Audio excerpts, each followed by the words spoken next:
This is the regular meeting of the Southfield City Council, January 29th at 6 p.m. in the council chambers. Ms. Bettis, can you please call the roll? Good evening. Councilmember Banks? Councilmember Brightwell? Here. Councilmember Cruz? Present. Councilmember Hicks? Here. Councilmember Hogue? Here. Councilmember Mandelbaum? Present. Councilmember Haynes? Present. We have a quorum. Can you please rise for the Pledge of Allegiance?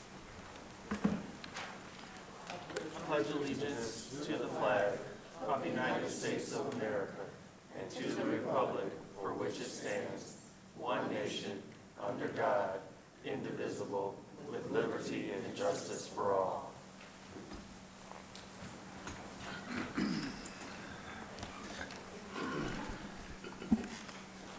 Before we get into our agenda, unfortunately, we have some members of our community pass away. I'd like to ask for a moment of silence. And those members are former Councilman Bill Latimer, who passed away last week. We also had two commissioners who volunteered in the city. One was Carol McCullough, who volunteered on the library board for 23 years, and Greg Pulliam, who volunteered on the Veterans Commission. So if we can have a moment of silence.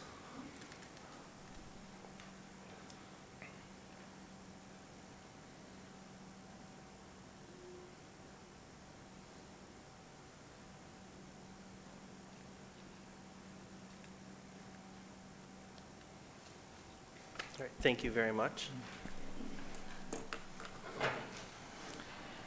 First on our agenda this evening are appointments. Mr. Mayor?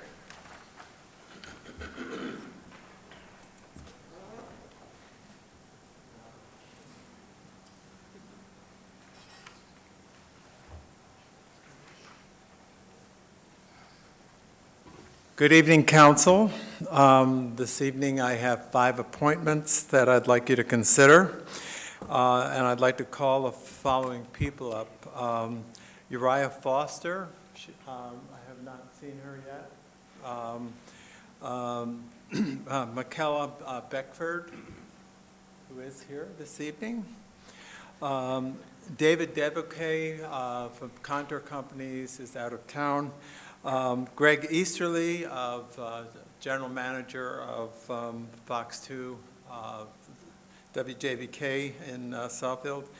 And I'm going to hold the Deputy City Assessor appointment for a moment, okay?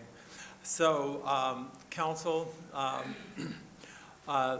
we have had a practice of having youth appointments that are non-voting appointments, and I been hunting this year because the youths that were serving on Parks and Rec, as well as the Library Board, have aged out. They're in college. So I'm pleased tonight to introduce you to Michaela Beckford, who is a junior at University High School Academy. And we have discussed her appointment to the Parks and Rec Board. So she's ready to start. This is a 1.5-year appointment. It'll be until June 30th of 2025. By then, she'll be in college somewhere, I'm sure. And I don't know, is Uriah? Oh. Where did you come from? So this is Uriah, who, both of these young ladies, by the way, are very busy students. They're involved in a lot. You have a copy of their application, I believe, in your packet. So they understand that they're invited to serve in an advisory capacity. And it's a great experience for them to see how city government works. So I'm very pleased that you've both accepted to be here and waiting your approval. And then we have two vacancies on the Downtown Development Authority Board. So I've asked our largest landowners in the DDA district, which would be David Debuque of Contour Companies Northland, which is over 100 acres. And then Fox 2, Greg Easterly is been with Channel 2 in Detroit for last 4 years, correct? And prior had assignments with Fox News in both Chicago and Cleveland. Fox 2 has a huge facility on 9 Mile Road. It's 40 acres with more and more technology. They're a big business in our community, and so I'm very glad that Mr. Easterly has accepted the invitation to apply. So all I need right now is your approval. So if you would be so kind as to Mr. Chair? someone make a motion. Yes.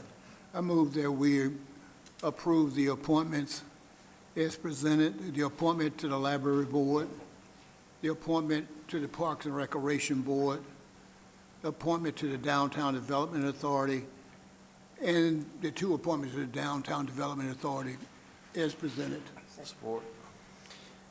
It has been moved by Councilman Brightwell, supported by Councilwoman Haynes, for the appointment to the Library Board, the appointment for the Parks and Rec Board, and the 2 appointments for the DDA. Any further discussion or questions? All those in favor? Aye. Any opposed? Motion carries. Thank you. And we need Ms. Bettis to come in, up and swear you in.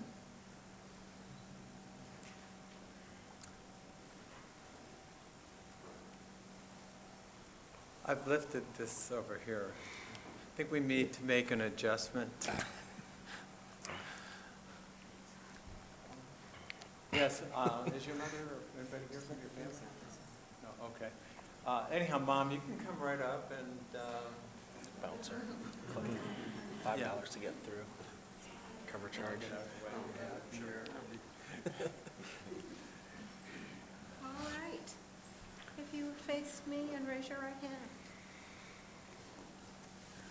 I do solemnly swear or affirm that I will support the Constitution of the United States of America, the Constitution of the State of Michigan, and the City Charter of the City of Southfield, and that I will faithfully perform the duties of the office of the Library Board, the DDA Authority, and the Parks and Recreation Board to the best of my ability.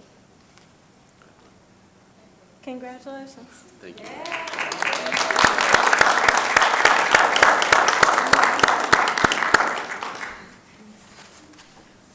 Alrighty.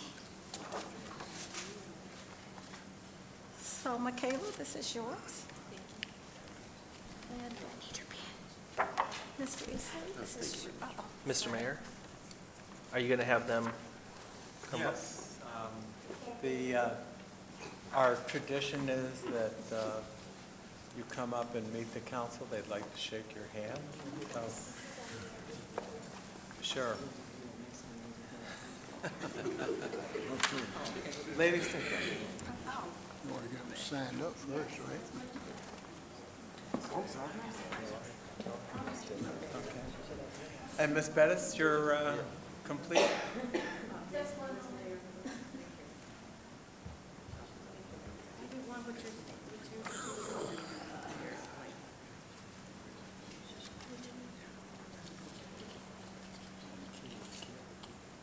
Miss Uriah?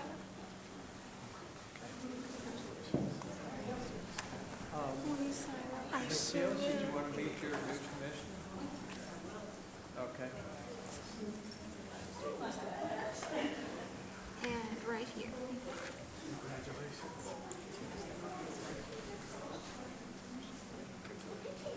And this is yours.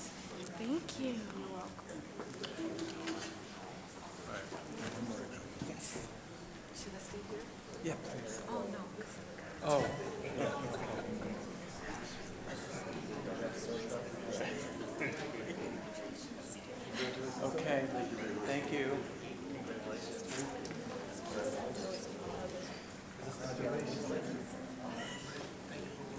Thank you for serving.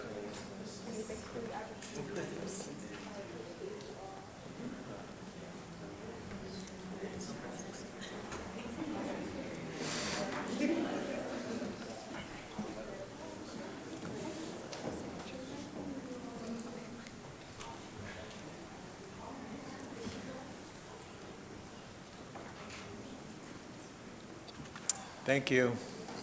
Thank you. Yeah, that's true.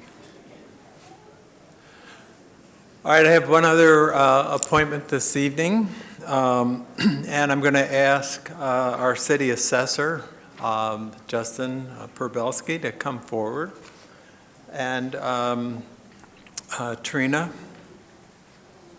By city charter, the appointment of the assessor is under the mayor's jurisdiction.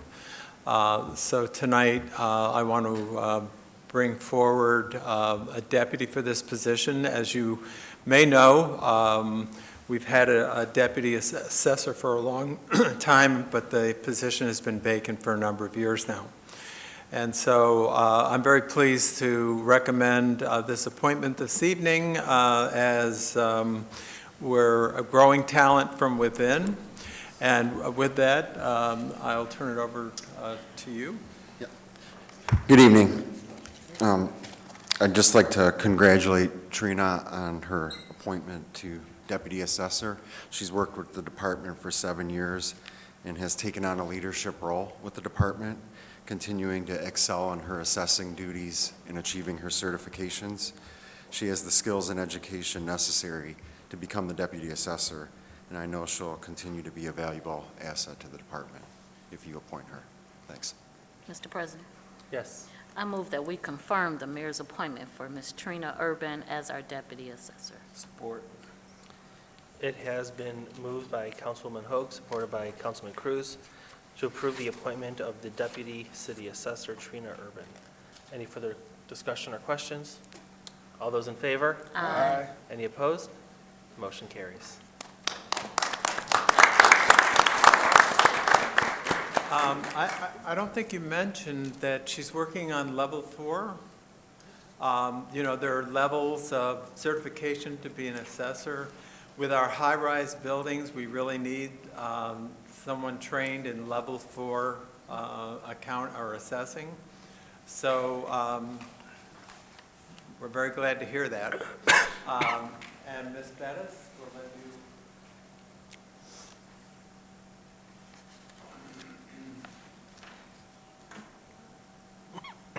I do solemnly swear or affirm that I will support the Constitution of the United States of America, the Constitution of the State of Michigan, and the City Charter of the City of Southfield, that I will faithfully continue to perform the duties of the office of Deputy City Treasurer, City Assessor, in and of for the City of Southfield, the County of Oakland, and the State of Michigan to the best of my ability.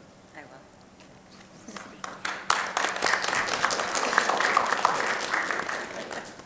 This is yours. Coming up. Thank you.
Next, we have communications. The Southfield City Council has established the following rules of procedure for all speakers. No speaker may make personal or impertinent attacks upon any officer, employee, or city council member or other elected official that is unrelated to the manner in which the officer, employee, or city council member or other elected official performs his or her duties. No person shall use abusive or threatening language towards any individual when addressing the city council. Any person who violates this section shall be directed by the presiding officer to be orderly and silent. If a person addressing the council refuses to become silent when so directed, such person may be deemed by the presiding officer to have committed a breach of the peace by disrupting and impeding the orderly conduct of the public meeting of the city council, and may be ordered by the presiding officer to leave the meeting. If the person refuses to leave as directed, the presiding officer may direct any law enforcement officer who is present to escort the violator from the meeting. The council may not provide responses to public comment during the meeting. If you have provided your contact information when you signed up for public communications, the city will provide a more formal response to you in the near future. Each speaker is limited to 3 minutes. Our first speaker is Keith Harris.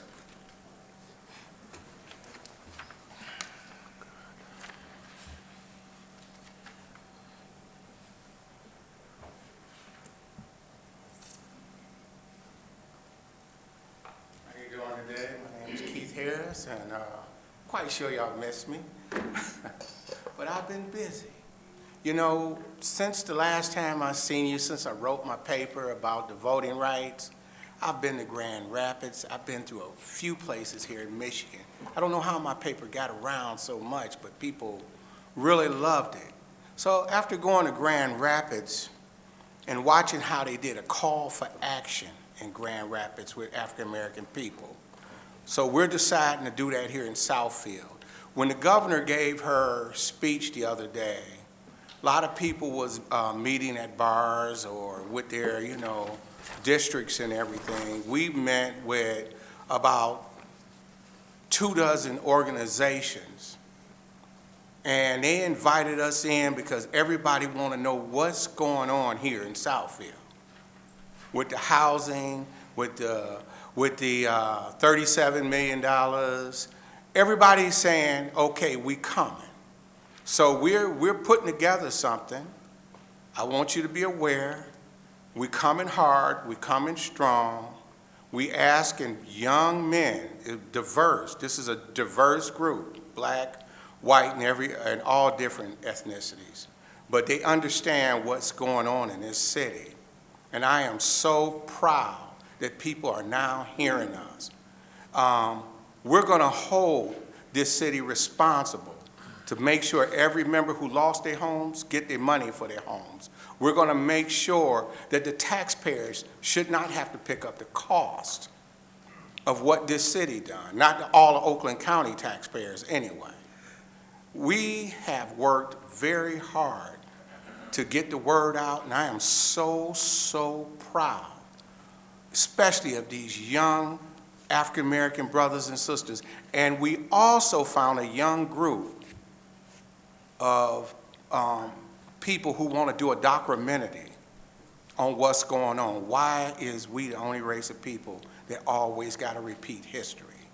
Why are we the only race of people that we got to vote twice in order to vote? Why are we the only race of people where we just can't own a home without somebody making us put loans on it? We got to come to the city of Southfield, take out loans on our homes in order to get connected. We just can't live. So we got a good group, and these people who are doing the documentary are Southfield residents, young people, professional with film. So I am so proud to say we're going to have a lot going on in the next few months here in this city. It's going to be a lot going on. So I'm telling you, we're not laying down for no more of this nonsense here in Southfield. Our next speaker is Stacy Jackson.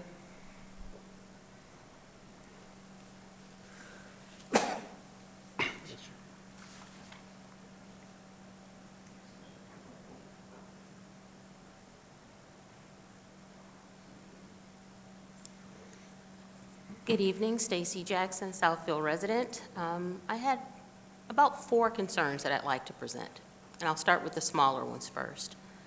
My first concern was relative to Beechwood Parks or Beechwood Rec Center with the hours. I had residents in our community indicate that the hours are now 8 to 4 or some sort like that. And so residents who work normal business hours, who get off work, don't have an opportunity to utilize their memberships or enjoy the rec center activities anymore. So that's the first quick question. The second is relative to accessibility along City Hall, primarily entering City Hall here with the circular drive, and a big concern that I have in front of our police department. When I see seniors and folks of the disability community who have to struggle to get into access to these facilities, it is appalling. I visited the Southfield Police Station, and it's been crowded in their parking lot, but when you walk into the police station, it's only one person in there being served. They're typically parking there for golf. I'm recommending and asking that perhaps we need handicap parking at the front here for City Hall and handicap parking at the police station. Number 3, and this goes to our longstanding city council members, not necessarily the newly elected, retained, and appointed. However, once you've accepted that, it now becomes your problem too. This city failed to fairly enforce Ordinance 1571. And we know that saga of our community coming together in 2016 about that. At that time, this city's administration pledged that it would do its best to reach out for grant funding to support these residents and homeowners who were blindsided by this ordinance. It's been nearly 8 years. Who among you have reached out for grant funding to support these communities? I'm concerned because the same folks that have our same congresspeople, our same state representatives, who live just south of 8 Mile, have received 7-figure grants of free money to connect their homes to the city sewer lines. How did they get it before we did? It's because their city administration and their city council fought for it, asked for it, demanded it, and got it. When is this city really going to put in the hard work to support the residents and make us whole for a wrongdoing that is clearly negligent? 4th, I would like for the longstanding city council members to answer that question and not redirect me to the city administrator, because we didn't elect him, we elected you.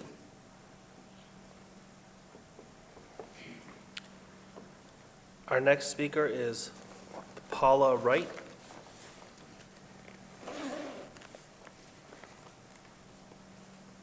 Is Paula here?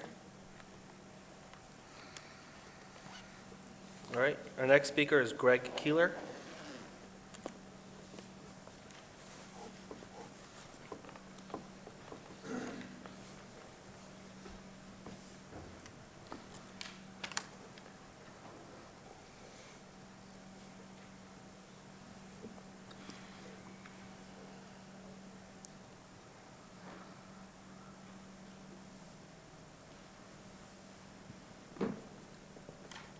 Greg Keeler, resident, City of Southfield. I would first like to say that today you're on talk about Lawrence Tech, and I'm going to say no to their easement. They said no to the residents of the City of Southfield for getting a sewer line, and that was over 10 decades ago. And I have been coming here and coming here and coming here about it. One of my residents got a ticket last year for connecting to a sewer line that's not there because of Lawrence Tech. So no to whatever they want, and especially with an easement, since they said no to an easement for a sewer line, which you said you were going to put in all of the city that did not have a sewer line. We're the only area or only piece of property over in Murphy Orchard that does not have a sewer line. Next, I'm sitting at this table primarily because it was put here because of Dr. Denson. She is a person with disability. She came to speak one day and lost it when she tried to speak at that lecture. And when she lost it, I came up afterwards and I was upset because what kept ticking was her time. And what should have been stopped was her time because she was totally discombobulated. And then they put this table here because I asked, how come there isn't anything here at this meeting for somebody that's disabled?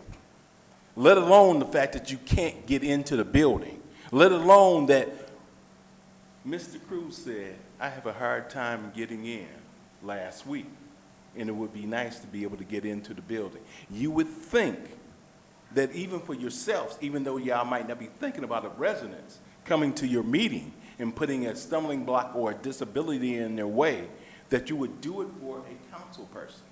Or even do it for the last council person that was here, Mr. Frazier. Me and Mr. Cruz watched him walk in one day, 2 or 3 times, to make sure he got into the building safely after walking up them steps doing Rocky IV and then getting into the building and being winded.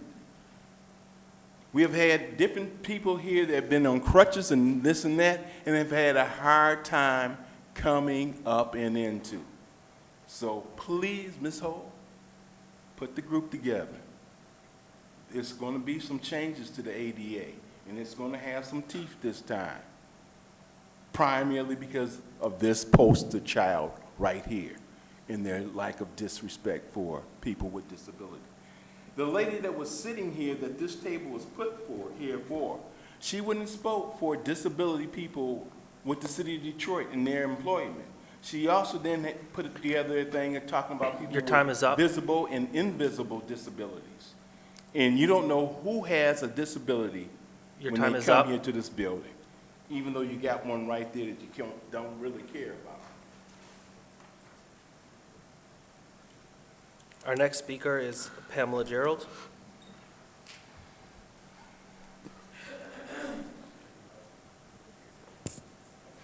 Good evening to council and good evening to the newly appointed councilwoman, Yolanda Haynes. Happy belated New Year to everybody. I was going to talk about something, but I am just appalled every time I'm here and I hear all of this stuff about voter suppression. I know that Dr. Martin Luther King and Malcolm X, Medgar Evers, and all of those people are rolling over in their graves for people to be using voter suppression in the manner that they are using it for. They fought for people to be able to go and cast their vote, not because you didn't get something that you didn't want or because you changed your address and you didn't know that you should have registered to vote in your new address. That's not the same situation. Now, I know a lot of elected officials in Grand Rapids. I know a lot of people in the media in Grand Rapids. I haven't heard anything about it, but I will be making some phone calls tonight when I get out of here just to see what's floating around. It's just so much that we should be grateful for. And we should stop coming to these meetings trying to disparage the people that work here, the people that are elected to serve at our pleasure because the citizens are at the top of the organizational chart, to the administration that takes a little of nothing and drag it into something to be able to do things for the people and for the people that work here.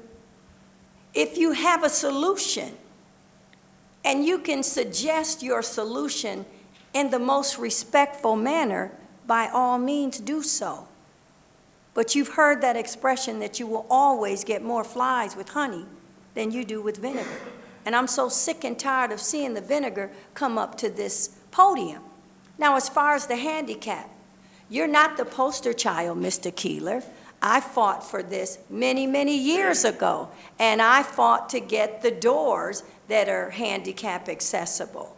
Not only that, when Councilman Sidney Lance raised all the money to do the Veterans Memorial Garden, because of that little ramp there, it made it easy for people to be pushed up in a wheelchair. We do have wheelchair ramps, but based on the architectural design of the city, sometimes it means going around the back to come back this way, but there are ramps, there are doors. Now, can the city try to reconfigure some things based on more people becoming handicapped? Yes. But just to get up here and say that they're not doing their job, stop it.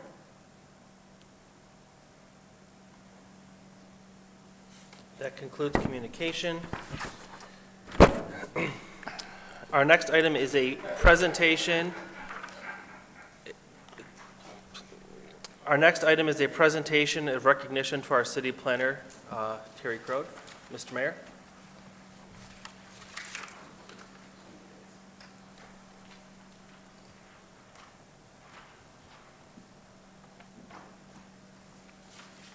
Good evening again.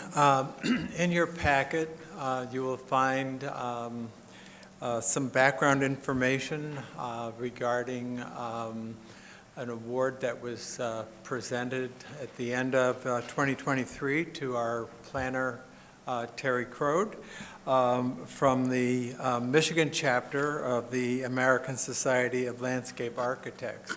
So at this time, I'd like to call up the immediate past president of the Michigan chapter, Kyle Versman, to present the award.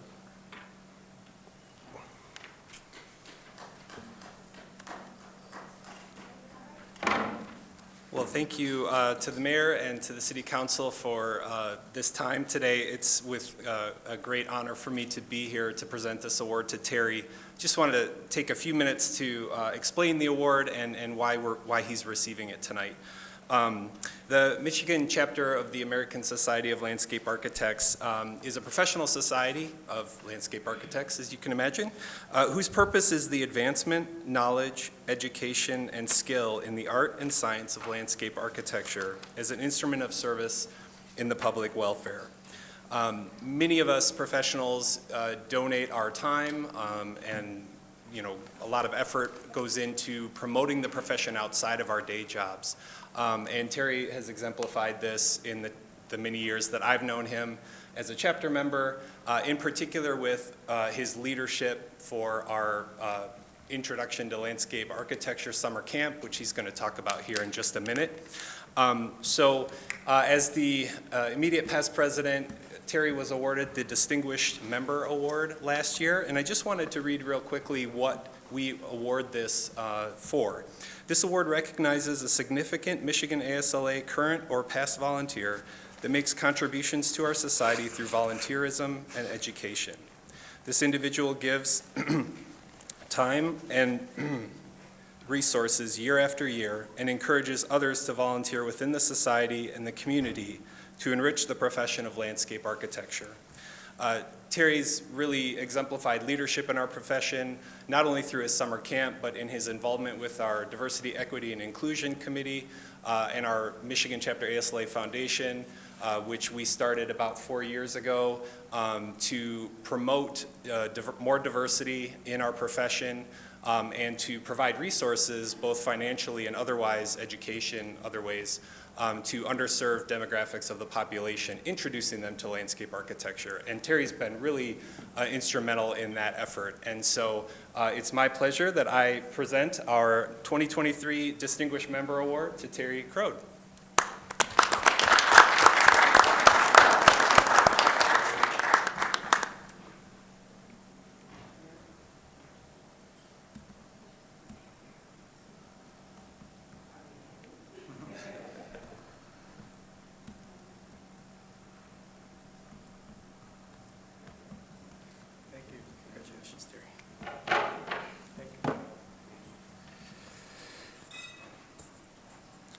I am humbled and honored to accept this award, and I accept it on behalf of all the volunteer instructors and professionals who have contributed their time to make this program a success.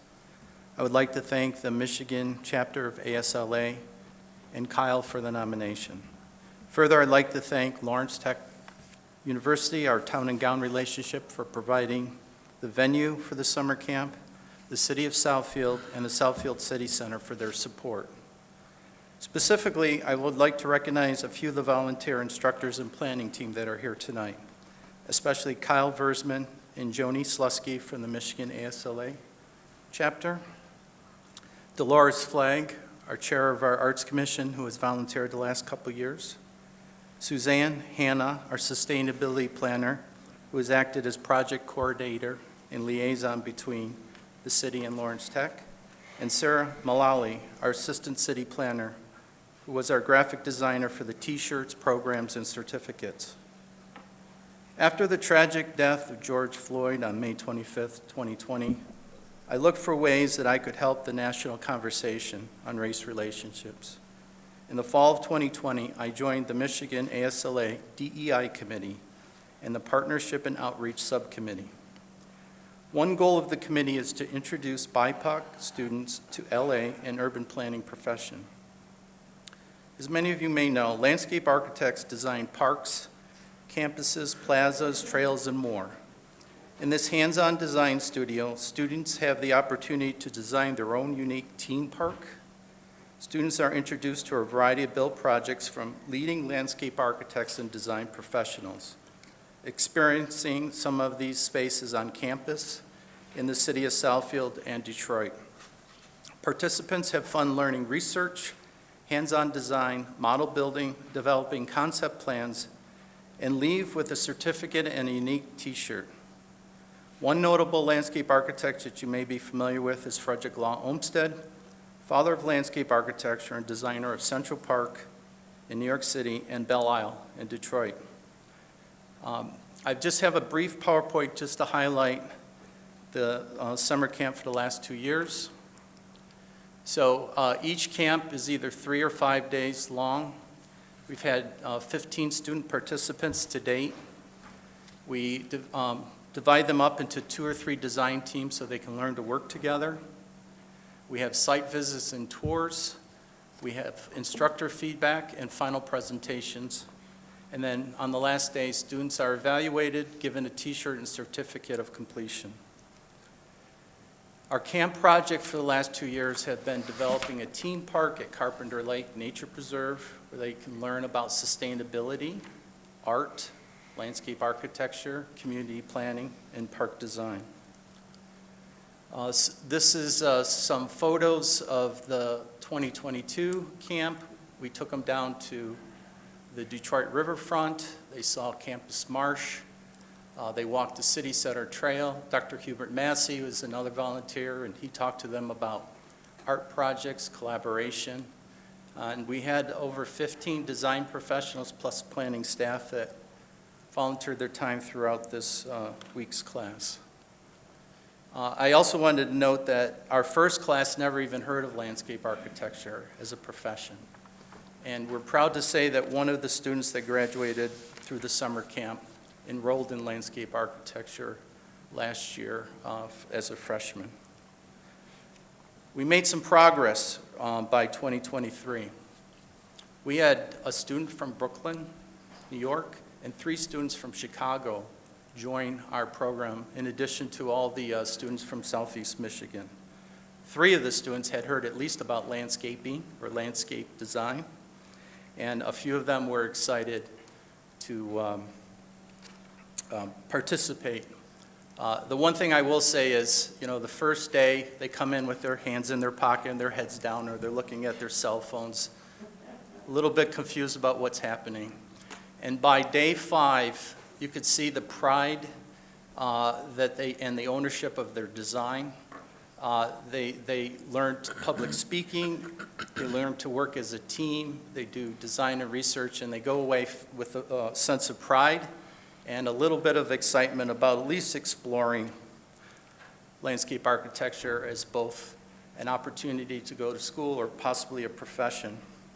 This is just a list of a number of professionals who donate at least 3 hours throughout the course of the class. And then our team of planners who participate in the preparation, the implementation, and the follow-up. And obviously, I wouldn't be standing here tonight without those individuals. Lastly, we just want to make a pitch for placemaking through landscape design this year from July 15th through the 19th. I provided some program flyers for you. There's some at the back. We really want to encourage Southfield residents to sign up their students. Day camp is only $100. We write off almost $700 for the day camp, and that includes lunch and transportation to Detroit and throughout the city. Overnight camp is available for additional few dollars. They get to stay in the dorms. They get 3 meals a day plus activities outside of the summer camp. We offer scholarships, so if a student or family can't even afford the nominal cost, we will provide that for them at no cost. And we can take up to 20 participants. So I'm very proud at the progress. We're hoping to have our 3rd summer camp this year, and wouldn't be able to do it without all the support of my team and other professionals who volunteer their time. And I want to thank you for giving me the opportunity to help promote this very wonderful summer camp. Thank you.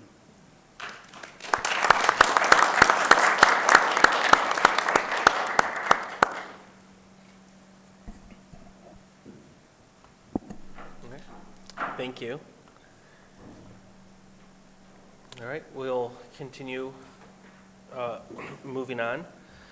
Our consent agenda, do any council members have any items they'd like to be pulled? Councilman Hicks? B and G.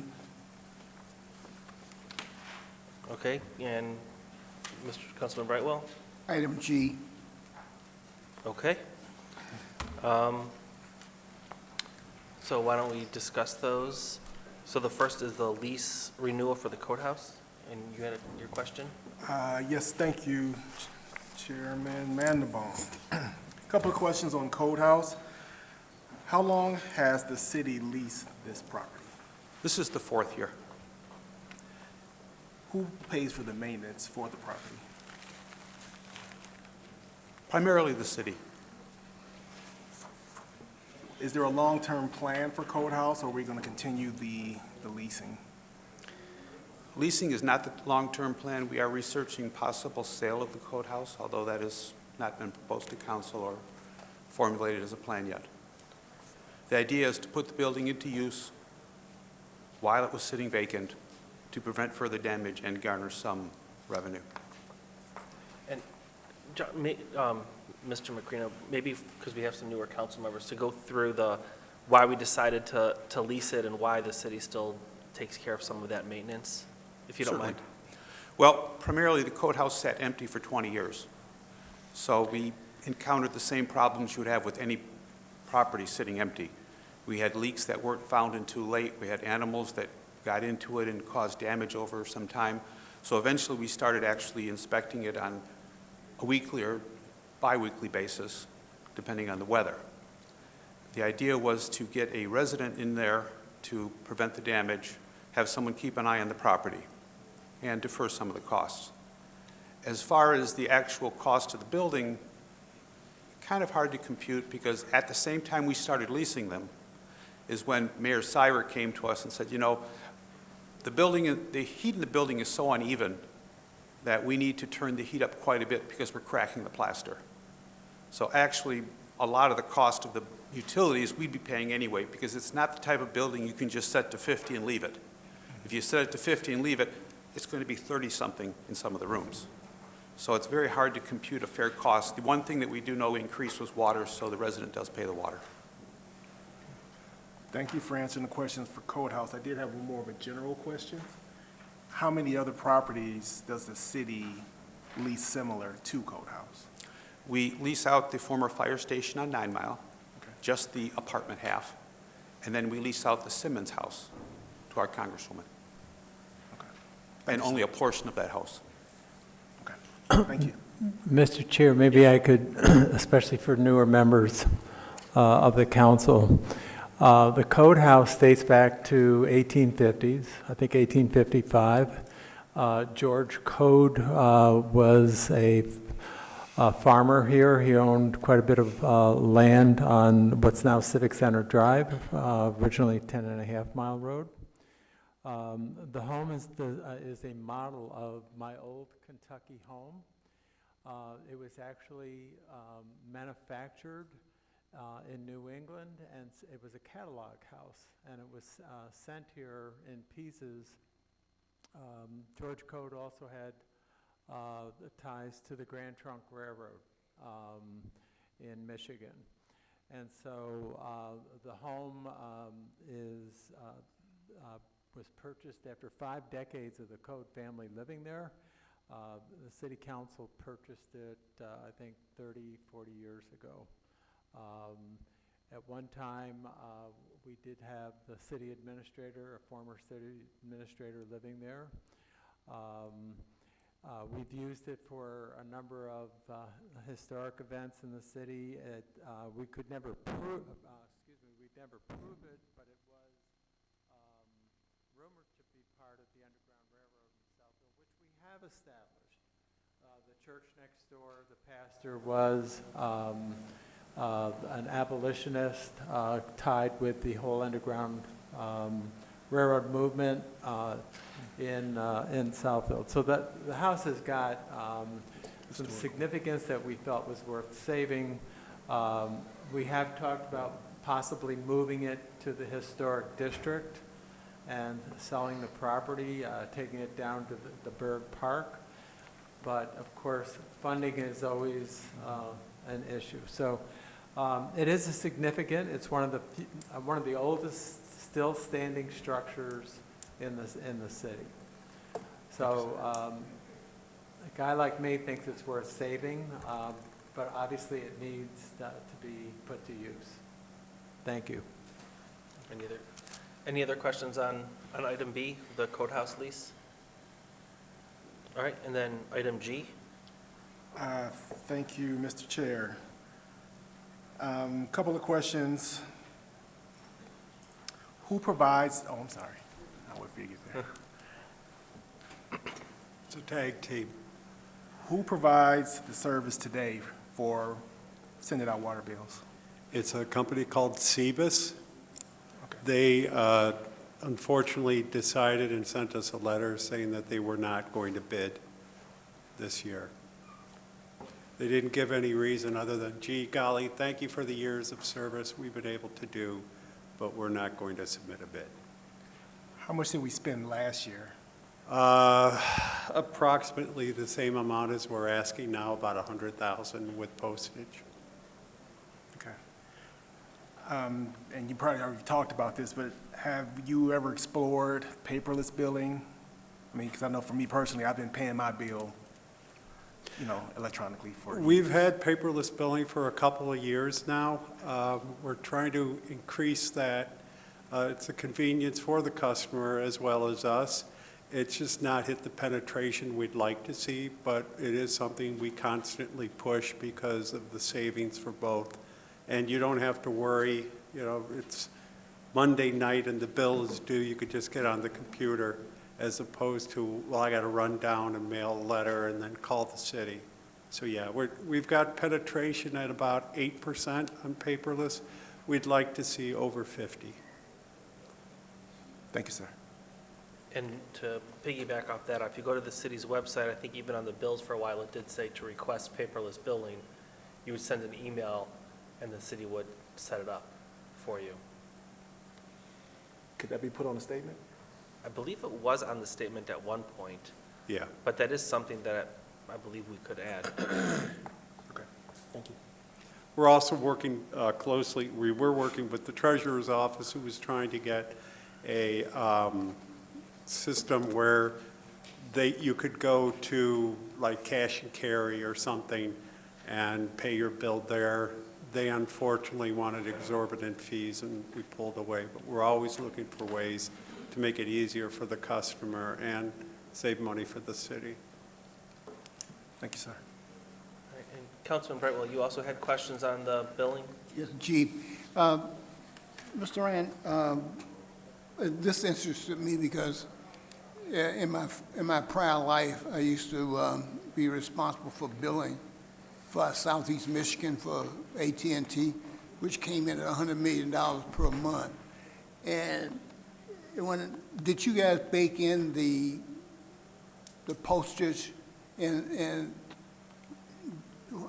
what pipelines do you have with respect to postage increases? Because whenever AT&T would, not AT&T, but when the post office gave us a rate increase, that just threw my budget, Right. for a loop. We are fortunate in working through a large organization such as this one, where we're actually allowed to get a permit and work off their permit because we are not-for-profit. So we're not paying whatever 44 cents Right. that everyone else paying. We're paying a better rate. But yeah, we take into account each year what the expected move up based on our flow is. Okay, so you do bake in a projected increase for that Yes. particular year? It just, although it might not happen, but if it happens, you're generally slightly prepared. Exactly. Okay. And fortunately, because it's coming out of an enterprise fund, the water fund, it has more flexibility than a tax bill. So yeah, we can bake that back into the proper rates. Okay, well, thank you. Thank you very much. Thank you. That's it. All right, council, any other questions? Yes? Through the chair? Oh, wait, okay, Yeah. I thought you were going to pull something else, but okay, sure. I move that we approve items A through J of the consent agenda. Support. It has been moved by Councilman Hicks, supported by Councilwoman Hoag, to approve consent agenda item A, the purchase of additional portable radios for the P25 County Motorola radio system. Item B, a lease renewal for the Code House. Item C, authorization to purchase gasoline and diesel fuel through the Mitten Purchasing Cooperative. Item D, authorization for the Motor Pool Division to purchase auto parts. Item E, authorization to purchase replacement vehicles for the Police Department. Item F, Transportation Improvement Association membership renewal. Item G, the receipt of bids for the water bill printing. Item H, authorization for the preliminary engineering services for Foster Winter Drive. Item I, authorization for preliminary engineering services for North Park Drive and Rutland Avenue. And item J, receipt of bids for the Public Works Storage Building. Council, any further questions? All those in favor? Aye. Any opposed? Motion carries. Thank you. All right, next we're in our planning items. And our first is a request to rezone 24960 Telegraph Road. Yes, thank you. This was before you a couple weeks ago at your study session. The petitioner is EDG. The address is 24960 Telegraph Road. It's located at the southeast corner of West 10 Mile and Telegraph Road. Existing zoning is I-1 Industrial. Proposed zoning is B3 General Business. This is to allow for a proposed gas station, convenience store with liquor sales, and carry-out restaurant with addition to the building. And just as a little historical background, this property was established before the city was even incorporated. So that's why the zoning is a little bit out of whack with the industrial designation. I also put up this talking about state liquor license. The specially designated merchant's license is for convenience stores. This is beer and wine sales for consumption off premises. And then a specially designated distributor STD license is for more of the hard liquors. And then there are a number of other liquor licenses for on-premise consumption. Our city attorney provided this to us today, I think through the state, but the SDM, or the beer and wine, 77 are allowed per city's population, and there's been 51 issued, and there's still 22 available, 4 of which have been allocated. We also started to include a radius of the blue dot represents the subject property. The red triangle is an existing liquor store. The orange is in another gas station, but does not sell alcohol at the time. And the yellow diamond is beer and wine sales at a marketplace. This is the existing site, existing conditions. And as we had indicated, where the footpath is, the pedestrian goat path, when that car is located, they want to bump out to provide a carry-out restaurant, and we will be providing full accessibility from the public walk to the main entrance of their building as part of this redesign. As I stated, current zoning is industrial. They're requesting B3, neighborhood regional business, and it is in the Southfield Technological Corridor with the future land use plan. It is permitted in special land use in existing zoning, permitted in special land uses in the proposed B3, which includes gasoline stations and the sale of beer, wine, and liquor. Site plan improvements to the site. We'll be greening up the site a little bit, making more accessible connections for pedestrians. Interior floor plan, the areas in yellow indicate where the beer, wine, and liquor sales will be provided for inside. And then on the left is the addition to the building for the carry-out restaurant, which will be internally. It's not a national chain or anything. It's products provided by the proprietor and his family. Existing conditions on the inside. And we are required to have a public hearing first on the rezoning, and then after the conclusion of that, we can do the special land use and site plan. So at this time, I don't know if the petitioner has anything additional to add, but I'm asking council just to focus your decisions on the existing uses versus the proposed uses, and we'll get into the special land use and the site plan on the next two pieces. Do we want to call the Petitioner. Please give your name and address for the record, and then anything else you'd like to add as it relates to the rezoning. Hi, my name is Tom Postolka. I'm the owner of EDG Architecture. This is for the aforementioned subject property. I was the architect representing this Jawad family, and I had the pleasure of working with them, and I can describe a little bit of the reasons why they wanted to pursue this addition. Good evening, Isan Jawad, 24960 Telegraph Road. I have been here before in front of you. I'm asking you to help us and to stay in business in this situation. I've been there over 22 years. I've been purchased this property.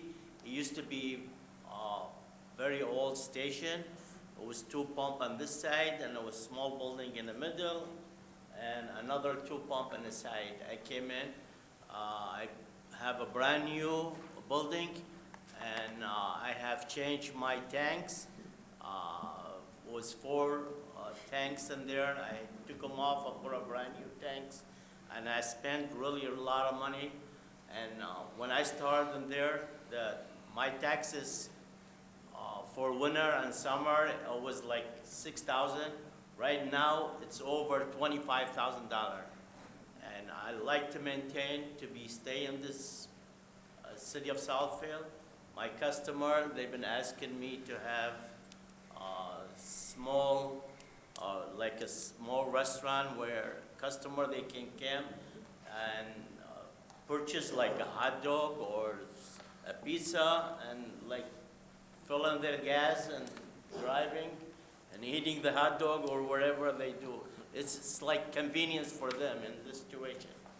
And for the reason I want to expand so I can have a little bit more room to be comparative to be in this situation. With this economically, that electric has been coming up. I've been losing a lot of gallon. Really, like I stated before you, 2 years ago, I did less than half what I was doing 2 years ago in gallon and the value of the gas. So we're losing all this worker. And another city adjacent to us, they have liquor, like Farmington, Berkeley, they all have this, in the gas station. That's really, I'm asking you to help us to stay in business and to maintain our agenda in this situation. My customer have been asking me for this, And even me, my employees, a family business, I start, like I say. Okay. My name is Justin Jawad. I'm Isam's son. I'm a product of the city of Southfield. I was born and raised in the city of Southfield. I went to the old Buzzy Center on Evergreen and 12 Mile. I went to St. Michael's, or the Holy Configuration Church now. I'm a product of Southfield. I love Southfield. We're a mom and pop shop. We spend our money in the city of Southfield. This gas station has essentially been, a part of our life and is our life. And we were asking for this opportunity to be able to pivot and be a little bit more competitive in the area as far as the type of business that we're in, and with fuel sales dropping, as my father had discussed, and being able to sell the more of the convenient stuff as far as liquor and some convenient foods for people being on the road. And that's about it. Okay. So we will have our public hearing now, and then afterwards, we'll have, see what the council has to say. All right, so this is a public hearing, PZR 23-0003, to rezone 24960 Telegraph Road. Every speaker, please give your name and address for the record. You will have 3 minutes, and please remember this is about rezoning the property. Good evening again. Pamela Jarrow, P.O. Box 155, Southfield, Michigan 48037-0155. My telephone number is 248-346-0439. I just want to give a shout out to my friend Sam. Sam is what I would call the epitome of being a community player. Sam's gas station is very visible right there on the corner of 10 Mile and Telegraph, across from the Muffler Place, across from Happy's Pizza, across from another gas station on the corner, and then you have Shields and Nicola's right there. What I like about Sam, whenever there's an election, if you go in and ask he or his son if you can put signs out there, they will allow you to do that. That's what I call being a team player. Some people don't ask for permission. They just put the signs there. And it's okay with them, but it's always good to ask for permission. Most of these gas stations, if you go out to Canton off of Ford Road, they do have a restaurant, the gas station, and the liquor store. And what's happening with the trend of how people are shopping, they want to do one-stop shopping. They want to go into the gas station, they want to get their gas, they want to pick up something if it's on a Friday, they want to pick up some snacks, because they always encourage you to drink water and snack when you're consuming alcohol, and preferably at home. So I think the fact that he has kept a clean place for all these years, and you could see that on the pictures, the fact that he's been a community player, the fact that when he got this gas station 22 years ago, or over 20 years ago, I don't even think he asked for a tax abatement. And there was a lot of environmental cleaning that needed to be done, and he put his heart and soul and his money into this gas station. So I just want to say to the city and to the administration that I am in support of what he is asking this council to do. And I hope that you grant him the decision for him to continue to grow his business. And then I want to say thank you for your service to the community, Sam, and your son. And thank you for what you allowed us to do.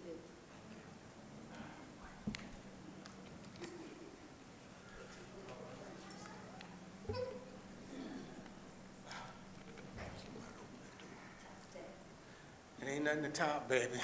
My name is Keith Harris. You know who I am. I don't know Sam, but what I do know for a fact is we got too many damn liquor stores. He want to put a liquor store right there on the corner when it's a liquor store right there on 10 Mile behind him. Now, what I don't like is all this temptation. This is exactly why I'm fighting so hard to change this city. See, young black kids got too much temptation. We don't need this. See, the thing about it is, nobody cares about us. See, I don't know if Miss Gerald got kids. I don't know if Miss Gerald got grandkids. I got a beautiful son, and I thank God all my kids are clean, healthy, don't drink, don't smoke, professional people. But I worry about the kids that struggle. See, Southfield don't even have any substance clinics in Southfield. We don't have any, no drug clinics, no substance clinic. So why you thinking about opening up these liquor stores? Why we asking every new business to give $25,000 in order to do business in Southfield for art? Why don't we take that $25,000 and open up some dang on substance abuse clinics? See, I'm worried about black kids. And all I keep hearing is other ethnicities wanting to poison our children. See, we got this thing where we're going to force the DEA, the drug and alcohol people, to take over the sale or start doing something with marijuana. If we can have cigarettes, alcohol, tobacco, and all that governed by the federal government, so should marijuana be under the government too. We looking for protection. And I don't think this city council see it.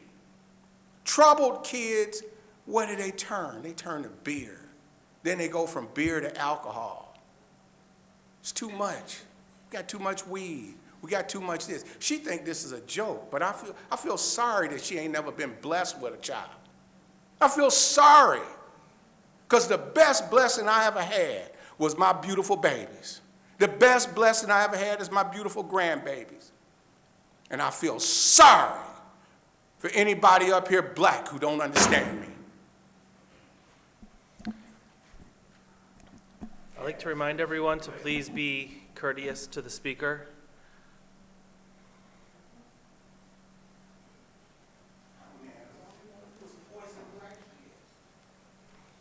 Hello, City Council. My name is Kathleen Murphy, and I'm the president of Sherwood Village Community Association. And I'm here on behalf of our association. We got a letter the other day about the liquor being wanted to be placed inside of a gas station. Well, I'm not going to justify black kids. I'm going to justify all kids, because it is a hard time right now for a lot of children. And for a gas station to sell liquor where you go get your gas, you're going to go in there and buy you some liquor, then you're going to pull off, now you're going to get you a cup, and you're going to get you a juice, and you're going to get you a pop or whatever you need to chase that drink. And I guarantee you, you're going to drink that drink in your car. And then that means that you're going to have an accident, possibly. So we need to really think real and hard about putting liquor in a gas station. Put other things in the gas station. You want to open up a restaurant, that's fine. Put beauty supply items in the gas station. It's a lot of people running around trying to get beauty supply items. But that doesn't mean you have to run around and try to find alcohol. If you can get to a convenient place where they got alcohol and you are a drinker, you are going to stop and get it. So I'm asking you to think twice, 3 or 4 times before you think about adding more liquor to a gas station, and you already got liquor stores in the area. You don't have to add fuel to the fire. You got to start thinking about the people in your area. So I'm here on behalf of my association to let you know that no, we do not agree on liquor in the gas station. Thank you. Ma'am, I'm sorry, can you just state your name again for the My record? name is Kathleen Murphy. Murray, thank you. Murphy, M-U-R-P-H-Y. Okay, thank And you. we have a fantastic association. And we're very close, and we worry about each other, and we take time to think about each other. And I'm in an area where there's a lot of kids, not just black kids, there's all ethnic background kids, and all kids are curious. And we have a lot of kids that walk the street in my neighborhood, young kids. Your time is up. Thank you. Thank you.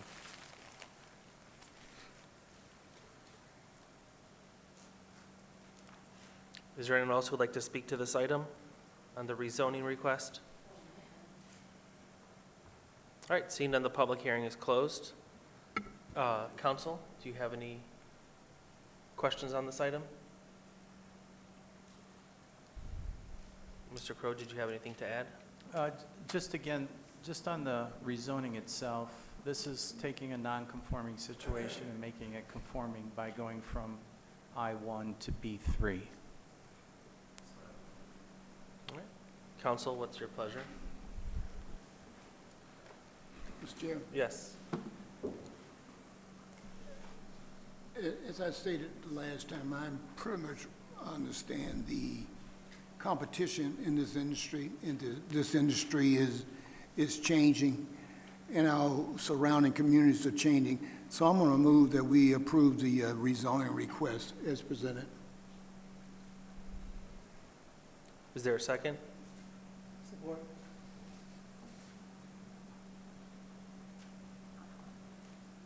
All right. It has been moved by Councilman Brightwell, supported by Councilman Haynes, to approve the rezoning PZR 23-0003 to rezone the land at 24960 Telegraph Road from I-1 industrial to B3 general business. All those in favor? Aye. Aye. All those opposed? Aye. Aye. All right, it is 4-2, the motion passes.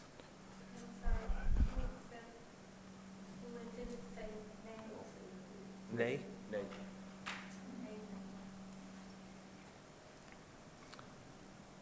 All right, we need a ordinance number. Mr. President, I approve that we introduce ordinance number 1783. Support. It has been moved by Councilman Cruz, supported by Councilman Brightwell, to introduce ordinance number 1783. Any discussion or questions on the ordinance number? All those in favor? Aye. Aye. Any opposed? Motion carries. All right, thank you. Mr. Crode? Yeah, so the next item is PSLU 23-0018, special use request by Tom Bastula, EDG Architectures, on behalf of Sam Jawad, to permit a building addition and addition of liquor sales and carry-out restaurant at an existing gas station property located at 24960. All right, does the petitioner want to add anything else, or?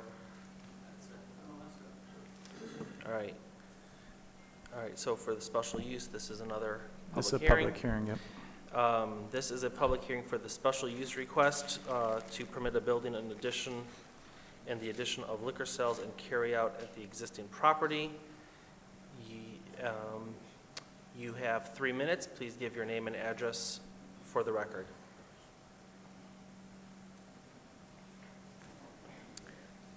Pamela Gerald, P.O. Box 155, Southfield, Michigan, 48037-0155. Again, my telephone number is 248-346-0439. We do have a lot of things in our society that our kids are dealing with. But why don't we take that energy and talk about gun violence? Why don't we take that energy and talk about suicide prevention and domestic violence? People have Can you the please- right. Yes, I am. Okay. I'm leading up to it. Thank you so much. People have a right to buy alcohol if they want it because it's legal, just like they have a right to buy marijuana now for recreational and medicinal use because it's legal now. You can't stop someone from trying to make a viable income to support their family. So I'm going to say that I'm in total support of PSLU 230018 for the special land use to allow Sam Jawad and his son to add on to their building, to sell carry-out food, and to sell the alcohol that they want and need to sell to be competitive with some of these other gas stations. Thank you so much. Good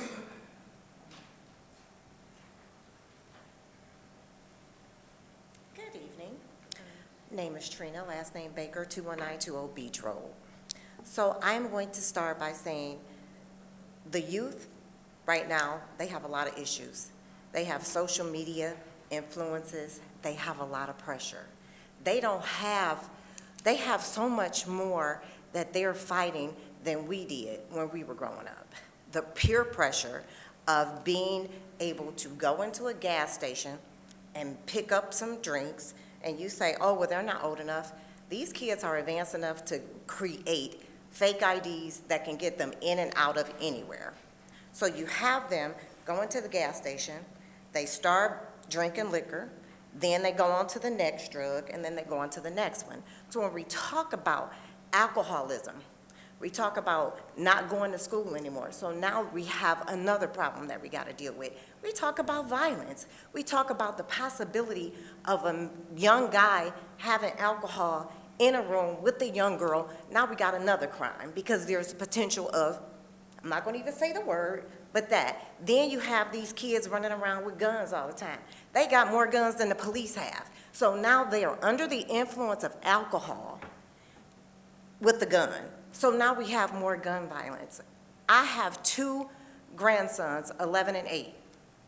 I would not want them, when my grandson is 11 years old and he gets his permit and he starts to drive, to be enticed to go into a gas station where there's alcohol readily available. You have some adults that are not responsible enough to have alcohol at a gas station to know I shouldn't get behind the wheel in this. We would potentially be creating a major problem in this city. And Telegraph itself is a death trap. So we have to be very cautious on putting another place where they can get liquor readily available in the hands of people that should not be. So that's all I have to say. And I know some of you are sitting there listening like, okay, well, it's at the corner store, it's there, but just having it at a gas station makes it a really bad mix of what we could potentially be doing. And I guarantee you, if this passes, there will be a lot more deadly crashes on Telegraph than there is already.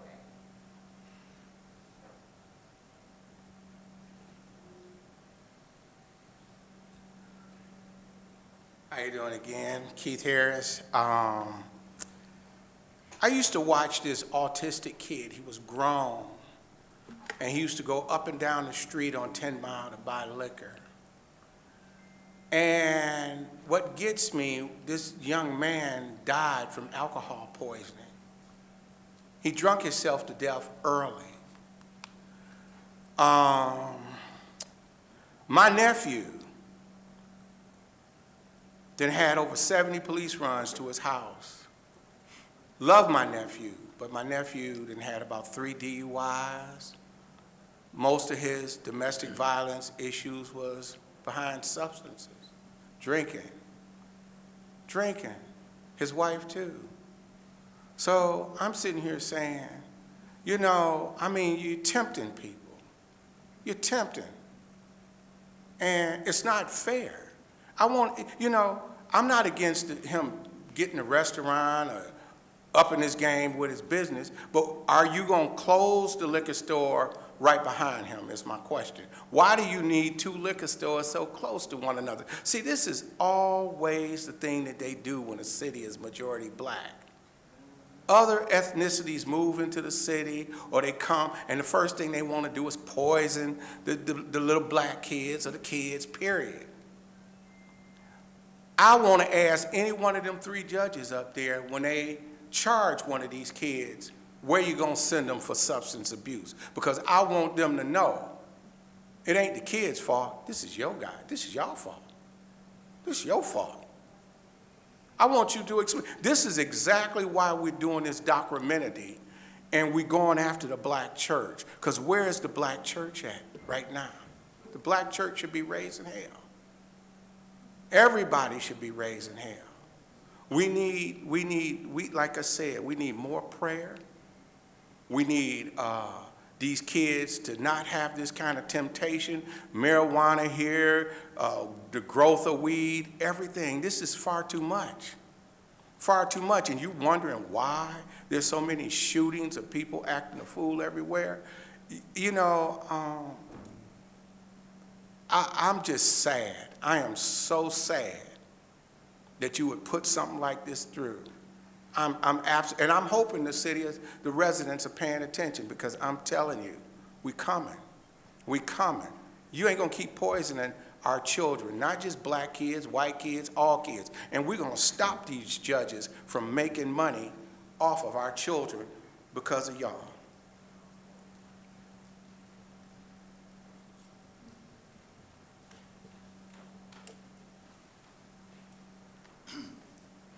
Good evening. Sharkey Haddad, former resident of Southfield, grew up in Southfield, lived in Southfield, went to school in Southfield for 25 years. I'm here to share with you some facts, not opinions, not feelings. Fact number one, it's a state law that says gas stations in the state of Michigan have the right to sell alcoholic beverages. It's not a city law, it's a state law.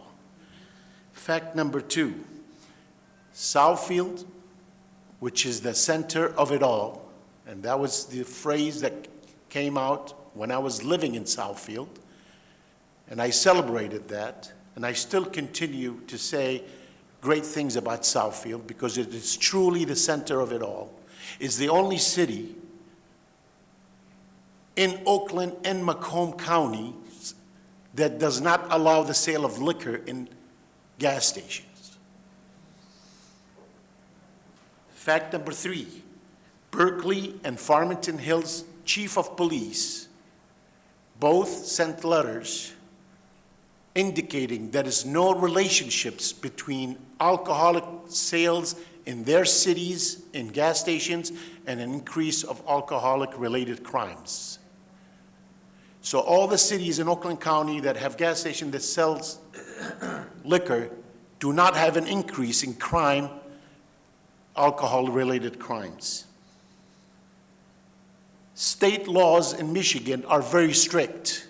$5,000 if a store or a gas station sells alcoholic beverages to a minor with a fake ID. They take it very seriously. The gas stations with liquor is the new trend. The small mom and pop liquor stores are going away. They're selling their liquor license because they can no longer compete with Sam's Clubs, Costco, and the big box stores because they're killing the mom and pop liquor stores with their discounted prices. So what the mom and pop shop stores are doing, selling their liquor license to the large gas station so they could survive.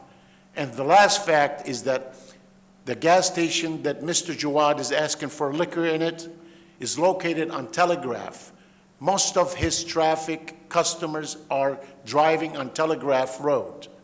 So it's not necessarily all of his customers are neighbors who live behind the store. So the distance between his gas station and the liquor store has no relationship about the kind of customers that walk into his liquor, gas station versus the liquor store. Thank you.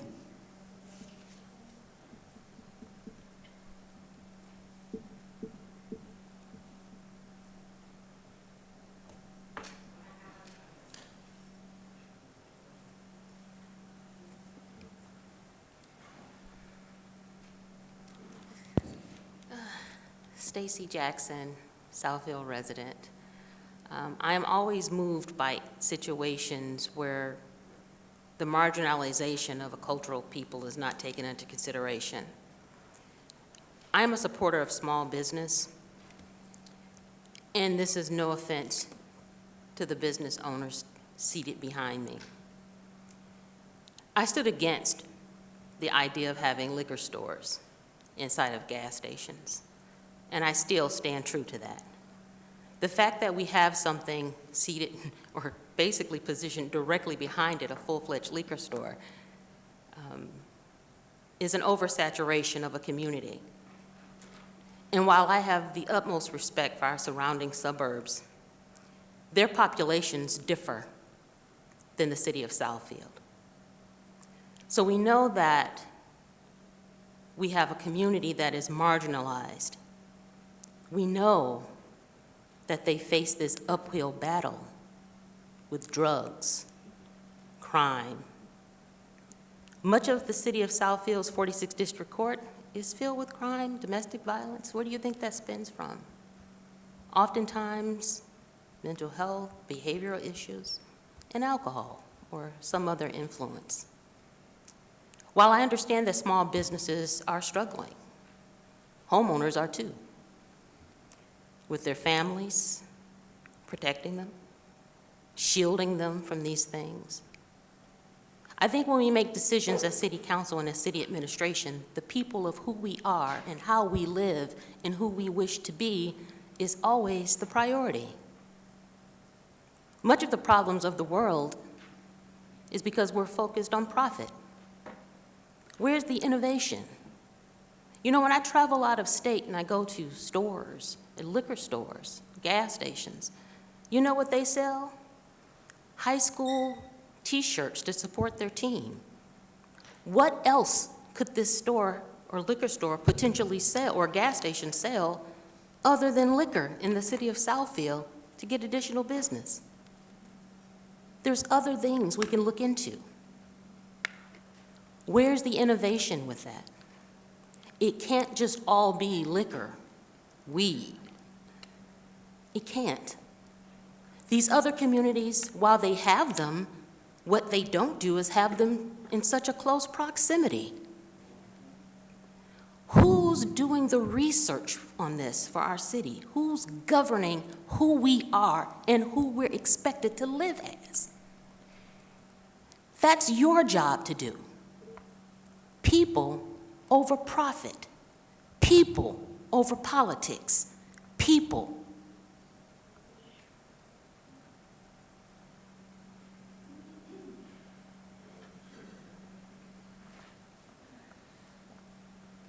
Is there anyone else to speak to PSLU 23-0018? All right, the public hearing is closed. Council, did you have any additional questions for the petitioners? Councilman Cruz? Yes. I'll just tell you right off the bat, I'm really torn on this one because I kind of see both sides of this and as far as I'm thinking about it. So a couple questions I wanted to ask. First one was, and I think I'm kind of piggybacking on Ms. Jackson. So could this gas station potentially sell marijuana at some point? No, it's not in an eligible area to sell, it's not in an eligible district to sell marijuana based on the So it's already zoned separation for the residents. Okay, just checking. The other thing that stood out to me is not a real big deal, but you know, moving into a gas station now, you guys are open till 2 in the morning. And there's not much open in terms of liquor out in Southfield at 2 in the morning or anything like that.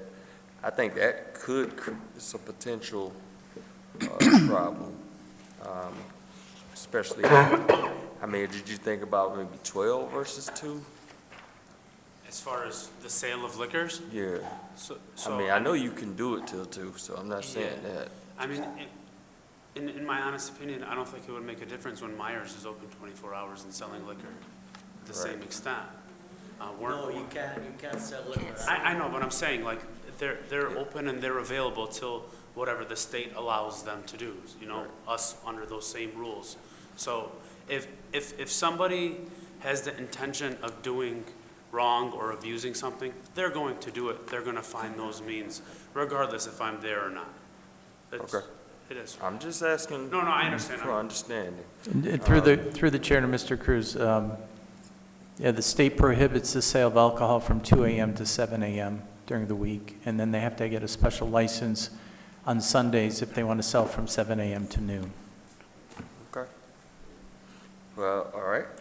I just had a little statement right here, 2 statements maybe. One is, I don't like the distance between where you are and Treasure Island is. I mean, you could throw a rock across the street and hit one another.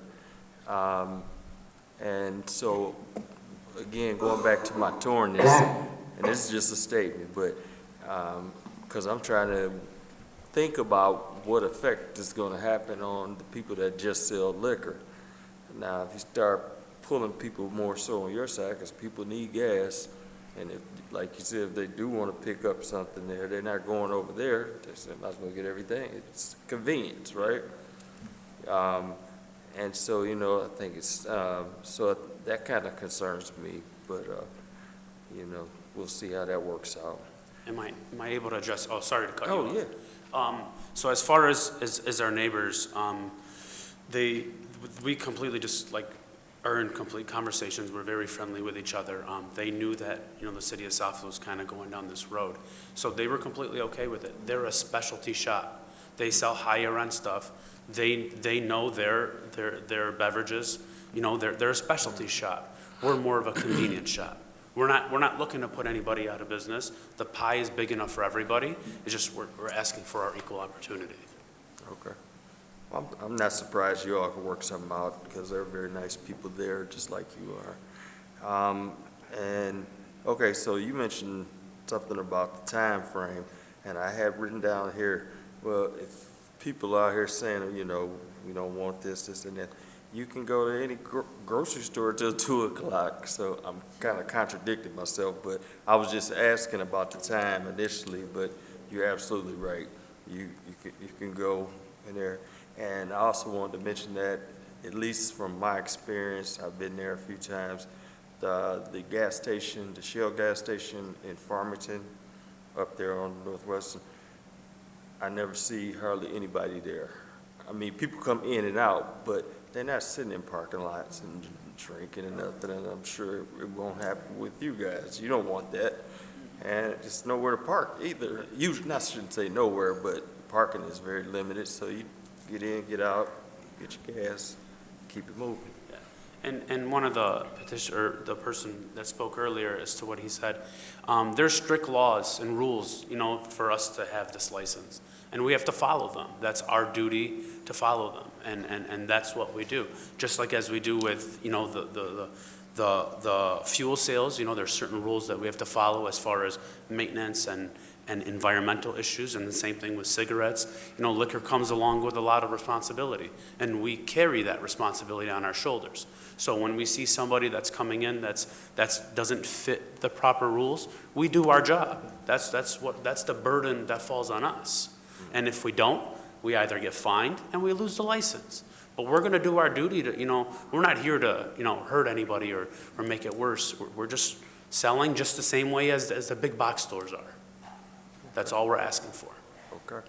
And last question is, during the planning process and everything, was Chief Barron involved in that at all in terms of? I did reach out to him to ask him if has any opinion or statistics on crime around gas stations with alcohol, and he said he'd get back to me for the next meeting.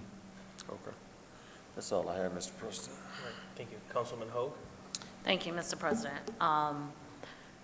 This is more, I don't have any questions for the petitioners. This is more so for the residents, Ms. Murphy and Ms. Baker.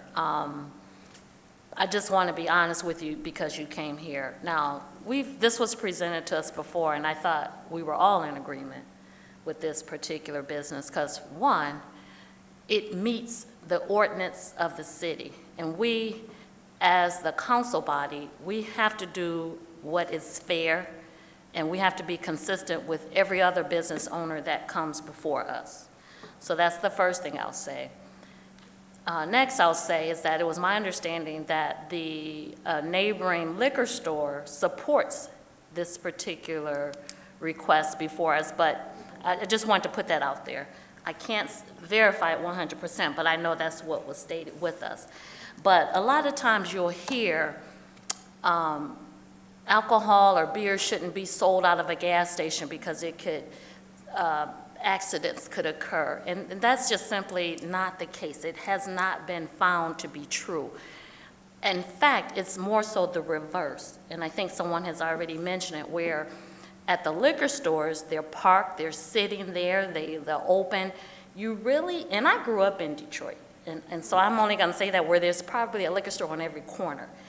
And it just isn't the case in the gas stations. And at Southfield, I think we're doing a pretty good job monitoring those, and it would be helpful to have the chief's perspective on this, but I think we've already asked them before, and I think it's just simply has been, it hasn't proved to be the case that gas stations create an additional problem that we already have in society.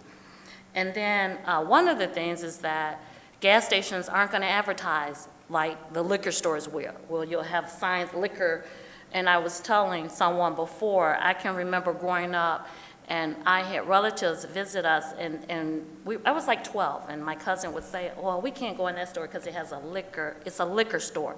But gas stations, they're not called such and such liquor store. So what I'm saying is, it's not so much in your face, and it's just not the case. So unfortunately, I know it's kind of coming across not in my neighborhood again, but it is something that meets our planning standards. The license was approved by the state, and we have to do what's right and what is fair. And sometimes it may not agree with what we want to do personally, but we aren't sitting here in our personal capacity, but rather for the city. And so I'm not going to change my mind because we had some residents who felt otherwise, because I know we gave the support when you came last time, and I'm going to stick with that because it meets the planning and the ordinance of the city now, and we have to do what is right and fair to our business, because otherwise we could get sued, and then what do we say? So we have to do what's right when we sit up in these chairs and not let it affect us personally. I want to do everything that each resident comes before us and asks, but these are the tough decisions that we have to make, and as long as we're doing what is legal, we have to do that. And so that's all I have to say. Thank you. I'd like to remind the audience to limit conversations to the hall. There is an echo in this chamber, and we can hear the mumblings, so please, if you do need to have a conversation or make comments, please go into the hall to not disturb this meeting. Thank you. Councilman Brightwell? I think most people who listen to our council realize that I'm a pretty informed council person, and this was coming down the pipe months ago, so I did reach out to our chief to let him know that this was coming, and I got his opinion on it. And he indicated to me that he was aware that it was coming, and I happened to talk to another city official that happened to be in Chicago at the time, and they said pretty much it's here and it's coming. This is a societal issue which we have numerous constituents here in the inner city of Southfield, and we want all our constituents to be viable and to exist and to be profitable both personally and professionally in the inner city of Southfield. And I do know that there will be periodic checks, like they check anything else, to make sure that underage individuals are not being, sold in these, not being serviced in these establishments. I go back to the fact that I have done my research, and I happen to recall that we got a report from surrounding communities that there's no increase in crime with respect to this activity within those communities. And I believe it was Farmington Hills and one other police department that fed into what our chief was feeding back. So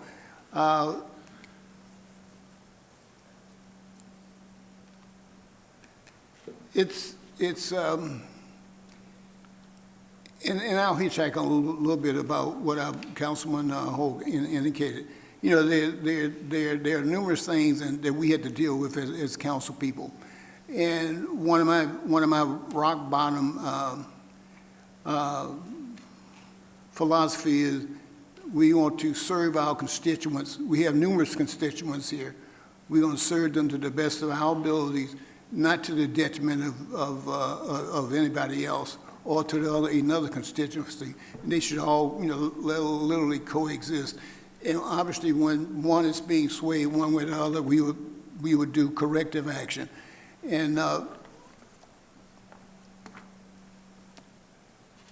I said that to say that I'm in support of this, and I will be moving a motion to approve this to permit the building addition and the addition of liquor sales when it's appropriate. Okay. Councilman Haynes. Yes. Before I came on this council, I believe this was an issue that I spoke regarding, and I believe the statement that I said was this was a business decision, meaning that this is about taking care of business as far as a business expanding and also expanding product and services. And just a little side note, the color of money is green. It's not black or white. We're talking here, if we have a business in a neighborhood that thrives, it helps our taxes and our citizens. We have heard from Ms. Councilwoman Hogue and also Mr. Haddad giving facts. These are facts that we can't change, that are laws that support businesses being here. Now, having said that, I take offense to being accused of being responsible for other people's children. Being a mother of many children, I know what it is to raise children. In addition to raising my children, I sat on many organizations here in this city that have supported kids, youth assistance. I've sat on other boards as well. And I've also worked with people such as Mr. Roger Goldsby, who works with the Drug Coalition.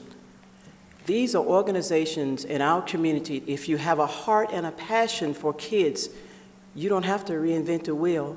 You can go and help to service these young black kids and also other children in the community. Some time ago, there was I'm not sure of the lady that came forth. They were concerned about some things that were being sold at the convenience stores. They got together and they came together, created a force of, it was parents and community leaders, and they got something taken out of a store. These are the proper way to do things. Instead of bantering your people here for things that they have no responsibility for. Yes, to some part, we are our brother's keepers, but we are not the parents of our children. And we are not responsible for our children. We have to go by the laws that are on the book and operate with those laws. Now, having said that, as a business owner, we hold you responsible for taking care of those young people that do come in those stores and those kids that do come without those licenses. And I know, I'm just going on the fact that you've been in business for 22 years, that you are not ignorant to the fact of who these kids are when they come in. And as father and son standing there, I'm sure you have some concern for that. So I'm not going to put that on you as well, but you know, we're going to hold you accountable to that as business leaders, but I'm also going to hold the community for the people that come forth that have a passion for children, that have a passion for caring, to support these organizations that lead and do things for the children in this community. You have a voice, you have a say-so. If you come with respect, you can also do something to help them grow and thrive. And that way you can teach these children to make proper decisions, just like the organization that Mr. Crow became a part of. He said those kids came in with their hands in the pockets. Kids probably that, if they had not been a part of that organization, would have been on the streets. We have to think of innovative ways and creative ways to do things for kids. There was one organization there. How about going out getting some of those kids to join that? How about going out getting some of those kids to come and work in these polls to vote? This is what we need in our community. And like I said, I'm responsible for my children because I'm the parent, and there are organizations that will help. There are policemen, firemen that will help, Common Ground Sanctuary in the county that will help these people that have issues, and we can refer you to those places. There are places on our website for us, the city and the county and the state. And I'm pretty sure nobody's gonna come in a gas station under 18 years old driving and coming in for liquor without being noticed. Thank you for doing your job, and I trust that you'll continue to do that job even further. For over 22 years, I never have not even one violation. I was going to ask you that. With any kind. I was going to ask you that. With any kind. Thank you. Thank you. Councilman Hicks? Well, to the petitioners, I first want to say thank you for being part of our community. Thank you for, putting forth an effort to not just survive, but thrive. I don't think that you're going to do anything against any law. I do believe that we have people who do irresponsible things. When you have a gas station that serves liquor, our job is to be risk mitigators on behalf of the city. Not questioning your business practice, not questioning your desire to sustain your business. But people sometimes do bad things, which is why they have DUIs. And if you compile the fact that there's a gas station with someone who may be already intoxicated, that could be an issue. So I'm not saying that you shouldn't do things to keep yourselves profitable, and I'm supportive of that. But I am concerned as a citizen, things could happen that you don't want to happen.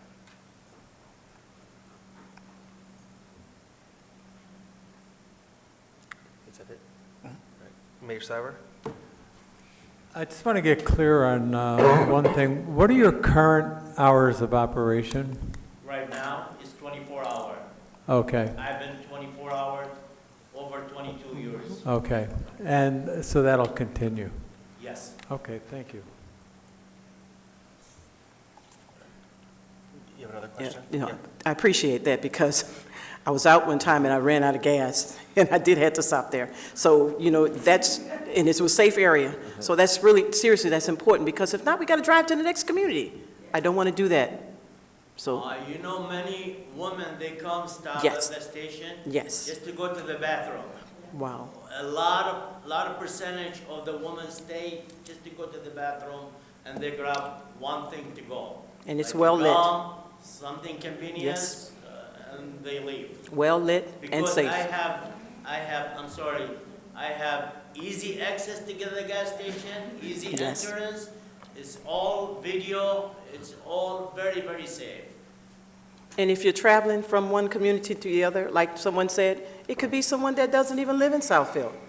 You might be going somewhere to Saginaw or wherever. That's important. We want to keep the business in the Southfield, not in Farmington, not in Brooklyn, not in a different city. A lot of my customers, they travel like 696 East, and they travel to Lansing. It's more people passing by Telegraph. It's very fast. It's just like a highway.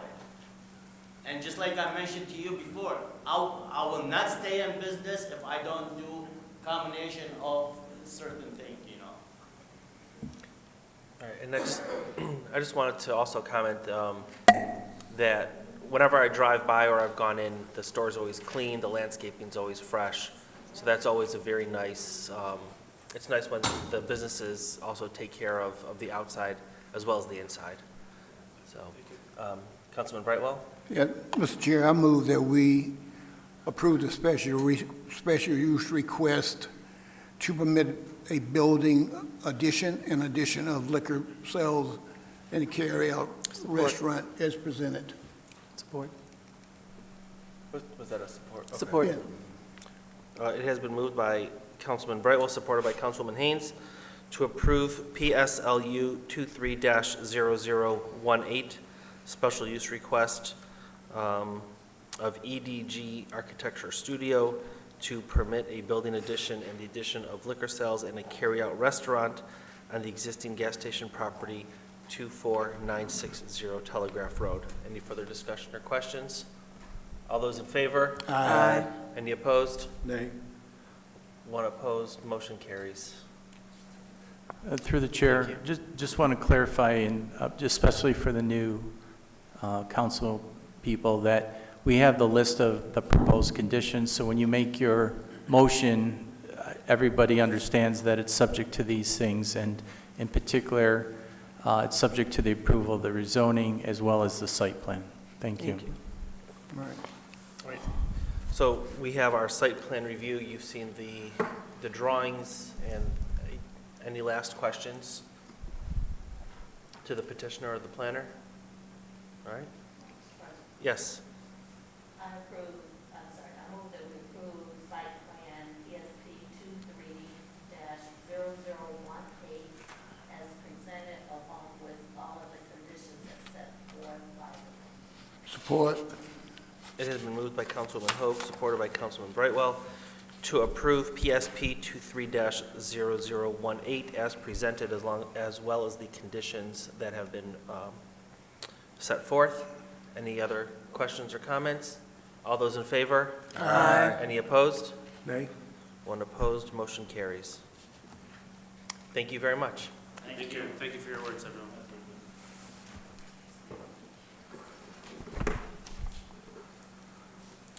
All right. Next, we move on to our one agenda item for discussion this evening, which is the acceptance of the Lawrence Technological University easement agreement for public art. Yeah, thank you. This is for discussion and hopefully action on approving an easement to allow for the installation of the key, which is designed by the Detroit Design Center. It's being fully funded by the Southfield City Center as a new art installation. It proposed to be located at the point at 10 Mile and Northwestern Highway up on the elevated berm, so that's highly visible. And this is similar to what we've done with Hubert Massey's Tapestry of Community art installation, as well as the Monarch Butterfly and other installations that are adjacent to the Southfield City Center Trail, but on private property. It does require the council accepting the easement, which has been vetted and approved by the city attorney. And we have easement documents. And then after you take your action on this item, we're going to give you an update on a couple other art pieces that are coming down the pipe. Council, any questions on this item? Councilman Cruz? Yep. Two quick questions. Number one, with the height of it, will you be able to see it off the freeway? The height is about 14 to 16 feet, and then the berm is 6 to 8 feet above the road grade, so it's very likely you will be able to see it. Okay. And will it be lighted at night where you can see We it? haven't gotten that far yet, but it's likely that we'll do something similar with solar paneled uplighting. The first phase is to get it installed on a base, and then we'll work on the lighting from there. Okay. That's all, Mr. President. Councilman Brightwell? Terry, I know something with this. Will it be a distraction for the drivers on the freeway? Or is that even a consideration, or has it even come up? It is set back considerable. It's no different than many of the other buildings and structures that are along the freeway. Okay. You know, the reason I bring is, not the reason, but when we first got the Grand Prix for Detroit downtown, and I used to work downtown, and there was this statue in front of the A&R building. It used to be the natural gas building of the lady that looked, and they covered it up because they didn't want the Formula One drivers being distracted in downtown Detroit. That's just a bit of, worthless knowledge. But so I'll just say that it's set back and meets all of our corner clearance and traffic visibility issues. Okay. The other side of my point being, is there any, I know we don't do it with red pole. This is a broad ranging question. We don't do it with red pole. But would there ever be a situation where we would have to get in touch with MDOT or something? Well, if we installed anything in the MDOT's road right-of-way, we would need a permit. And we often are coordinating with the Road Commission of Oakland County. For example, when we do our benches and trash receptacles at bus stops, or even when we plant trees, we have to get a permit from those other bodies. So we routinely work with the other jurisdictions if it's installed in their right-of-way. This is on private property and it's set back far enough. It's not in our corner clearance requirements. Okay, so you're saying there are triggers where you would work with If we MDOT. were to install this in the MDOT right-of-way, we would have to get a permit and approval from MDOT. Okay. And All right. if this was in the Road Commission of Oakland County's right-of-way, which 10 Mile is, we would need a permit and approval from them. This is set back on private property, and it meets all our corner clearance requirements. Okay, well, all right, I think you answered my generic question. Thank you. Well, the same thing when I'm driving down Jefferson and you have the Joe Louis fist, I always turn to the person, watch out, he's gonna hit you.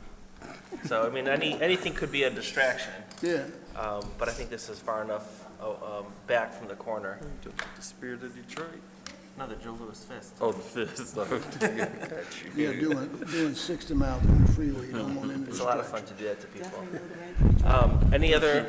Any other questions on, yes? I just wanted to know, how did the funding come about for this? Well, this particular one is being funded through the Southfield City Center, which has a special assessment district, and they set aside a portion of their budget every year to support the arts. Okay, all right, thank you. All right, council, any other questions? And this sculpture was done by the Detroit Design Center, so it's something local as well. So we do need an approval of the easement itself. Mr. Chair? Yes. I move that we approve the acceptance of the Lawrence Technology easement for the installation of art and authority as presented. Support. It has been moved by Councilman Brightwell, supported by Councilwoman Haynes, to approve the Lawrence Technological University easement agreement for public art as presented here this evening. Any further questions? All those in favor? Aye. Any opposed? Motion carries. Our next piece is the Brothers, which is also stainless carbon steel and blown glass that was developed by the Detroit Design Center. And I should mention that they approached us quite some time ago when they saw the amount of investment in art in this community, and they're giving us kind of a 2-for-1 deal on the art. This particular piece is being funded by the Southfield Arts Commission, so it's the separate body with the public art funds that are collected. So it'll be completely funded through the Arts Commission for the purchase and installation.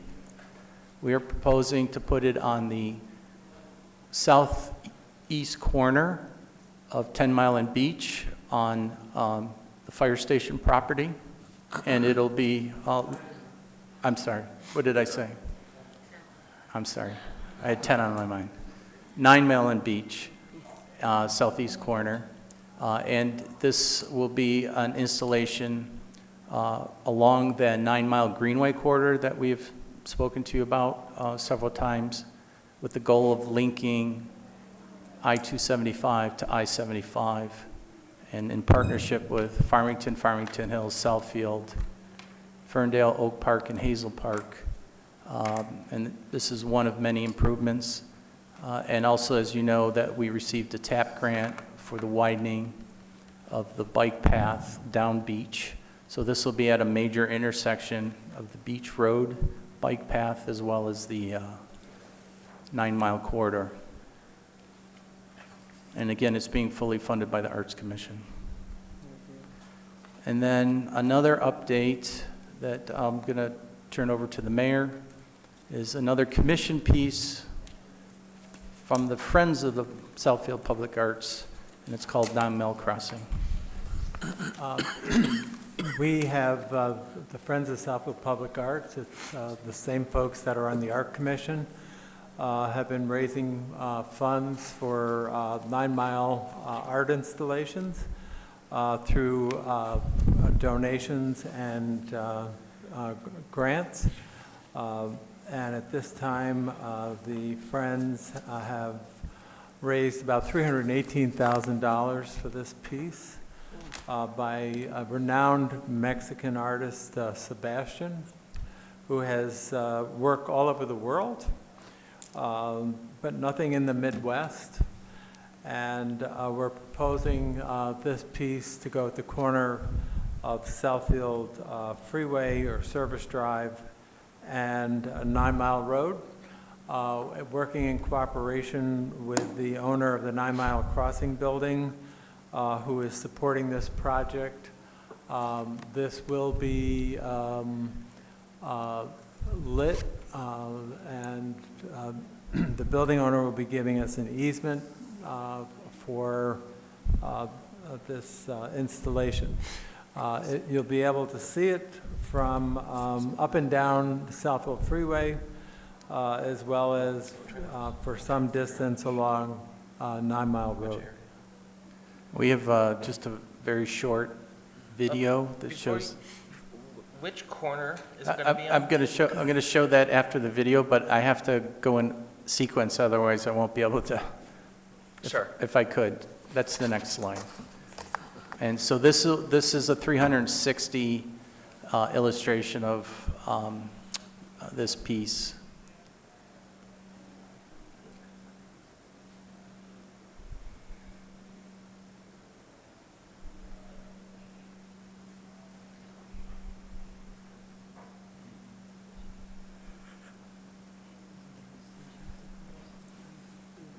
And then here's the location that's being proposed.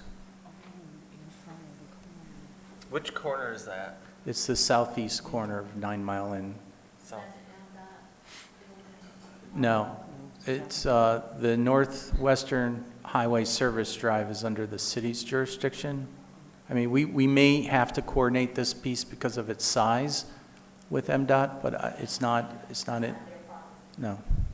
But it is right there, like. Yeah, it's rated parallel and adjacent to the freeway. This is the service drive that you would take up from the Costco Business Center. Oh, okay. Here's south. And then the freeway's right here.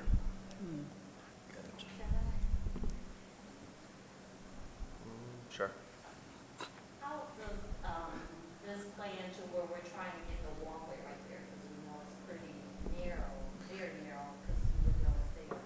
Right, so the walkway that crosses the bridge is right about here, This is where they're proposing. right here. And then once we fill all the gaps in the 9 Mile corridor, we'll be looking at widening this existing 5-foot sidewalk to a full 10-foot path. And this piece would be placed to accommodate any future expansion of the pathway. Okay. Thank you. And it has to meet its fall zone. It's proposed to be around 95 feet tall with its base, so it'll be set back considerably from the corner. Okay.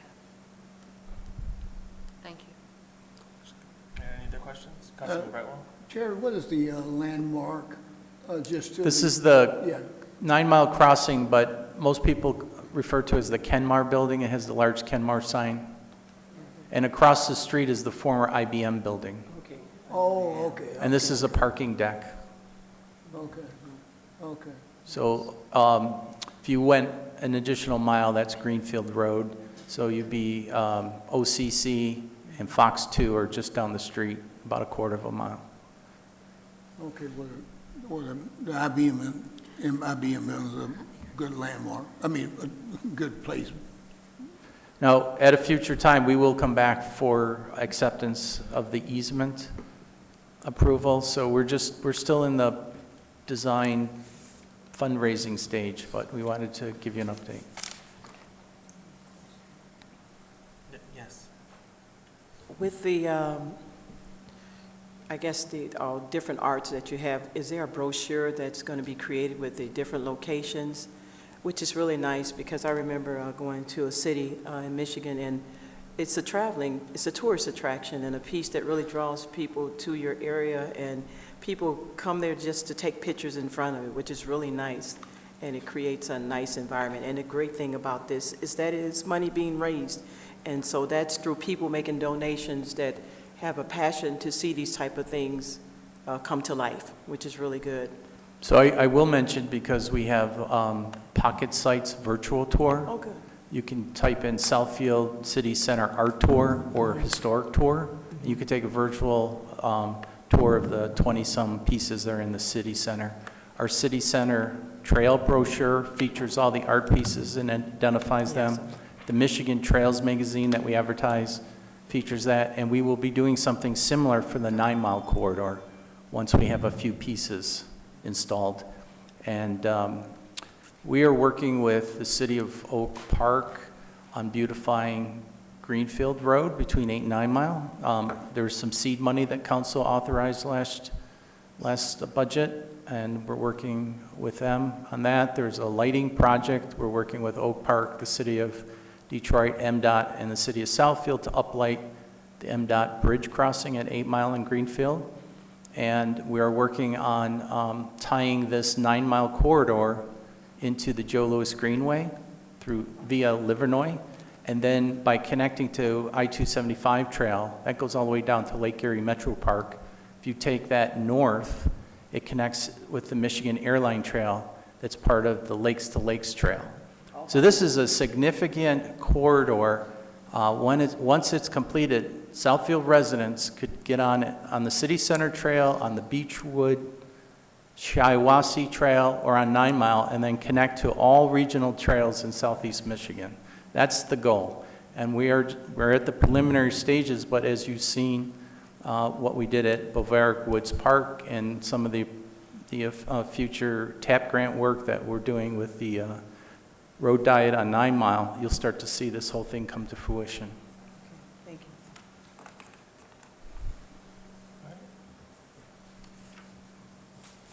Anything else about the art projects, council? Okay. We're up to the council portion of the meeting. We'll start with Councilman Brightwell. Do you have anything to share? I have nothing to share at this time. Councilman Haynes? Yes, I do. I just wanted to say that even though we're at the end of the month, this is National Glaucoma Awareness Month, and I think it's very important to let the residents know. I'll give you 4 quick facts about it. Glaucoma can cause vision and loss of seeing, blindness, and that cannot be reversed. Number 2, there are no early symptoms. Number 3, in the U.S., half the people who have it don't know that they have it. 4, some people, I'm sorry, I need my glasses for this, I wrote it, are at higher risk than others. Number 5, there's only one way to know that you have it, and that is to get tested. And I think in the city of Southfield, we have some very good eye care institutes and places that you can go to get checked for that. And I know we have a large senior population, so just to let people know that get checked for glaucoma. As we age, it's important. Glasses too. Councilman Cruz? Yes, first I just want to send my condolences to our city clerk, Ms. Janet Jackson, on her loss of her husband. Many know him around the city. He's a former councilman, Mr. Bill Lattimore. It was a sudden death, and he was a good friend of mine. But I want to make sure we reach out to her, and I know everybody feels the same way here at this dais or whatnot. So that was one thing I wanted to say. 2, I wanted to thank. Oh, here he comes. I want to just congratulate Terry one more time on the award that he received today. I think that's pretty awesome, Terry. So, anytime somebody takes the time to recognize your work, says a whole lot. So, congratulations again. Thank you. And then I just want to remind everybody that this week is Black History Month will begin. So please take time to maybe every day, maybe read an article or a paper or something like that, maybe just to better familiarize yourself with the African American history. And Southfield will be having programming starting on the 31st. So if you just will check on the website and you can see what things we have planned so far, and there should be more to come. Thank you. Thank you. Councilman Hicks?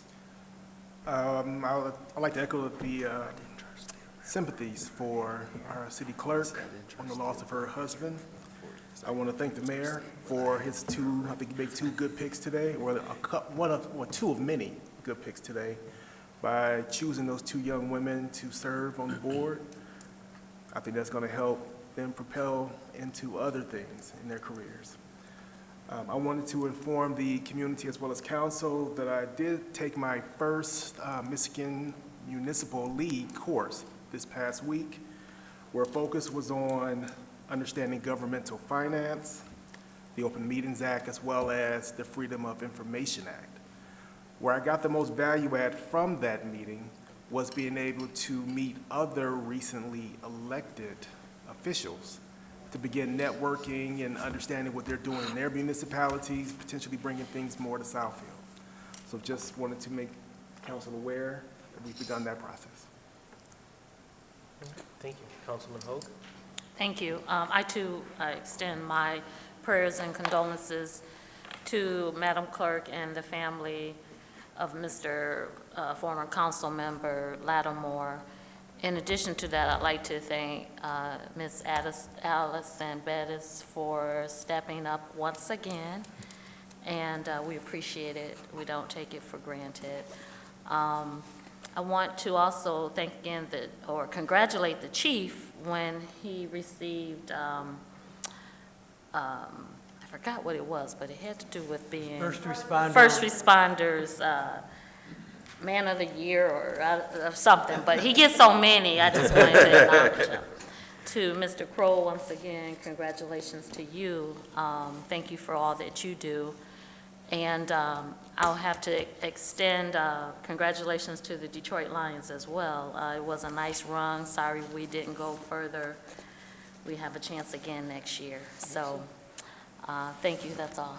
Thank you. I too want to express my condolences to our city clerk on the loss of her husband, and thank Ms. Bettis for stepping in. We do appreciate it. Congratulations to Mr. Crode, as well as to our chief. And I wanted to also mention that it was brought up about the ADA accessible parking last week as well in front of the building here in our campus. We had some discussion with the internal management staff, with our planner and public works director, and we cannot add ADA spaces if there's no ADA accessibility at that point. So even though it may be an easier, it may be a shorter trip up the stairs in front of City Hall, we cannot add handicap parking spaces if there's no access for someone who needs that handicap. As it relates to the ADA parking at the police station, even though the lobby may be empty, there may be people inside, but we will double check with with the Parks and Rec director. I know there is signage that directs people to park opposite the police station for the golf course, but we'll make sure that that is being enforced. So we will take a look at that, but I did want to report back on the ADA parking in front of our building. We'd have to revamp the entire front entranceway with the stairs and the slopes of the ramps as well. So that is something that is unfortunately not being done at the moment. With that, Mr. Mayor. Well, I want to mention a couple of things. First of all, we are about to have a change in the lobby for the next quarter, new art exhibit. This one will be called Conversations in Fiber. It's going to be a number of cloth materials, quilt, will be in the lobbies. There'll be a reception to meet the artists on the 15th of February, if you're available. That's a Thursday night. Usually it's Friday, but there are other African American History Month events happening that week. So we're scheduled for Thursday at 6:30 in the lobby for the next set of diverse artists. I also want to mention there's so much going on for African American History Month that we have a brochure. This covers Parks and Rec, but there's also a whole number of things happening at the library. So Parks and Rec will be kicking off the months of celebrations on this Saturday night or afternoon in the pavilion with the Mobile History Museum. But we have a special event happening this Wednesday, the 31st. It's the Underground Railroad in Southfield. And I didn't know the question was going to come up about the Code House, but Pastor Milligan, who was the abolitionist pastor at the Reformed Church just north of the library, we have the documentation. There were a number of farmers that joined this effort, including the farmer that owned the property or farmed the property where Bernie School is at 11 Mile and Evergreen. So this program is being put on with the Southfield Historical Society, Oakland County History Center, and the Birmingham Museum, Historical Museum. And the interesting thing, and I know I shared this with you prior to the 2020 census, but in the 1860 Southfield Township, there was no city, Southfield Township, that was 8 Mile to 14 Greenfield to Inkster, the 36 square miles of Southfield Township.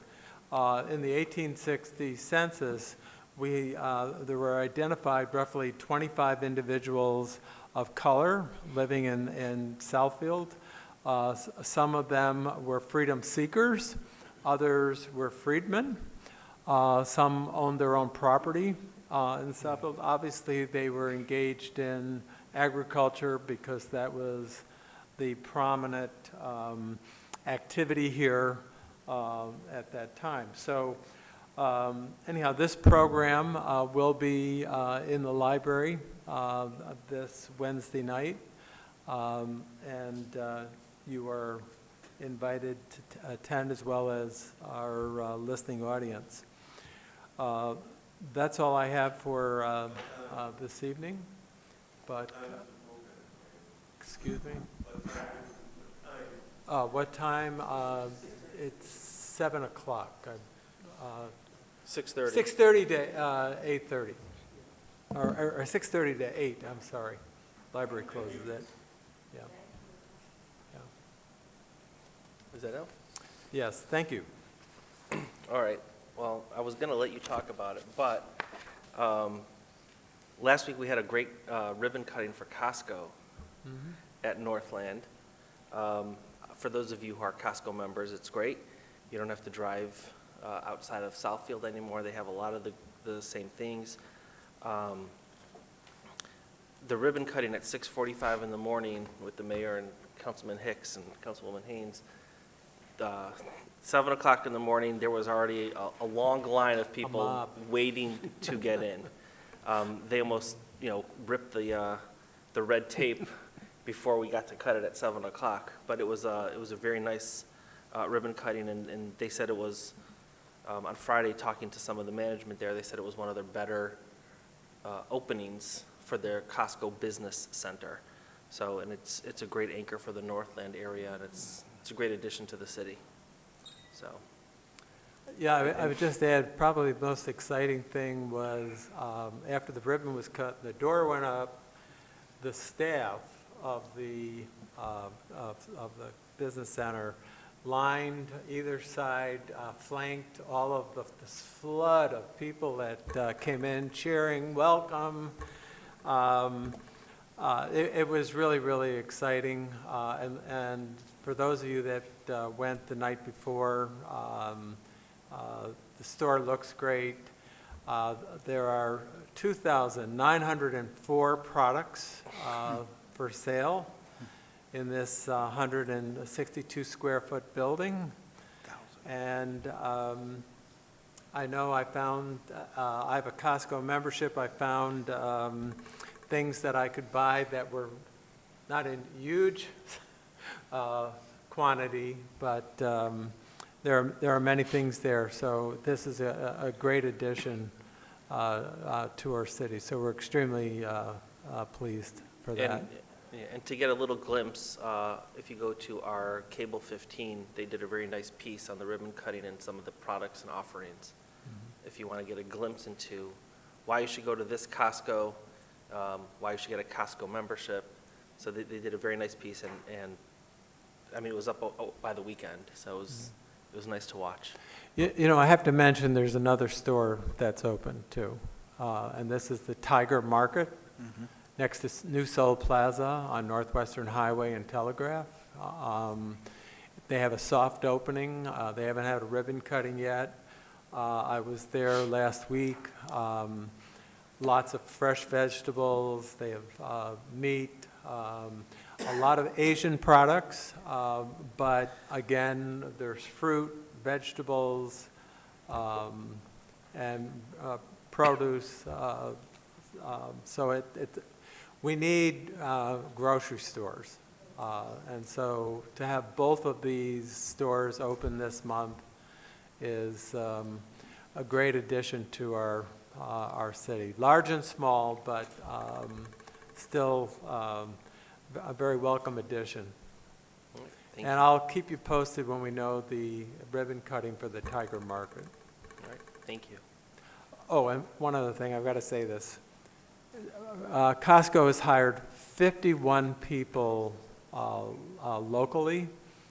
They brought the other 39 or so are people they brought in from other Costco locations. And the Tiger Market has hired, again, being a smaller store, 17 people locally. So it's great to see these jobs for local folks. All right, thank you. City Administrator? Thank you. I just like to comment on both the Costco and the Tiger Market councils to be congratulated. Those are both brownfield projects, large projects we were part of. Terry Crode, our planner, Shelley Freeman, our business development officer, former DDA director Alice Sivas. I mean, long-term projects, excellent examples of redevelopment projects for the region.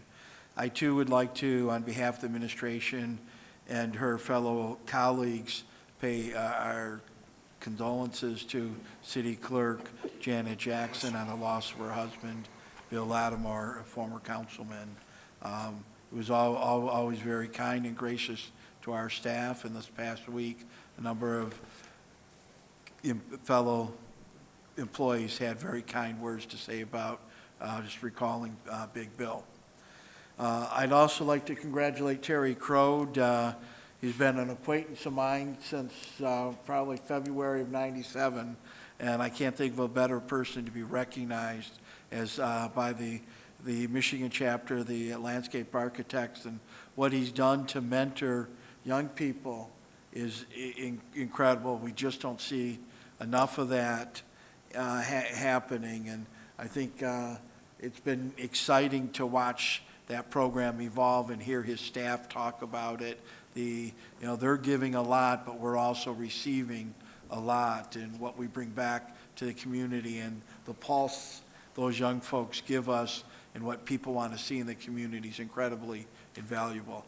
Also want to remind people it's a tough time of year, the weather. We've got ground frozen, lots of rain. Lots of drains have not been cleared. And driving the city last Friday, saw a lot of them still covered with ice and snow.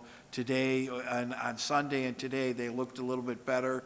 We still have some that where folks didn't rake up their leaves, and the leaves have gotten on those grates. So if we could make sure your storm drains are clear of debris, just to keep that water and get the water moving. Remind folks that we still have some people who have leaf bags out. You are permitted to put a de minimis, a small amount of leaf debris out in your regular garbage this time of year. The law permits that. So driving by, I've seen a lot of people. So maybe putting one bag out in a normal trash, you could get away with this. But the law is you can put a small amount, de minimis amount out. So keep the grates clean, and let's keep the water off our streets, and hopefully as this freeze thaw, we'll get through the next 4 to 6 weeks. That's all I have this evening. Thank you. Thank you. Madam Attorney? Good evening. I too concur with the council and everyone else here, offer my condolences to Madam Clerk, and other than that, I have nothing further to add. Thank you. All right. Ms. Bettis? Just love and support to the Jacksons and the Latimers and their entire family. Congratulations, Terry. I didn't know that you did that, and that was really nice to know. That was very, very cool. Congratulations to Trina Urban, who has been here since I've been here and way before, and has progressed to the deputy position. We have a lot of talent here. Congratulations to Amber Dawkins, who graduated from our first Supervisors Academy.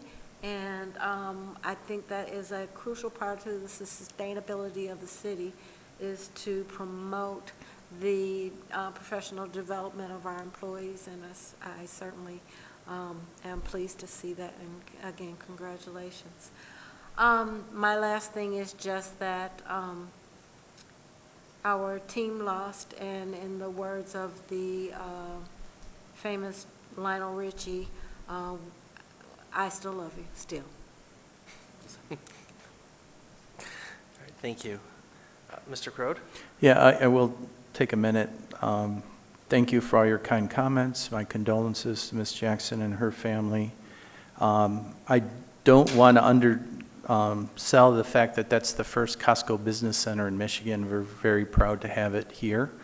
But what I get excited about, and you'll see this in the spring, is the 10-foot wide pathway that's being established, and eventually it'll be a 1.5 mile perimeter pathway around all of Northland development.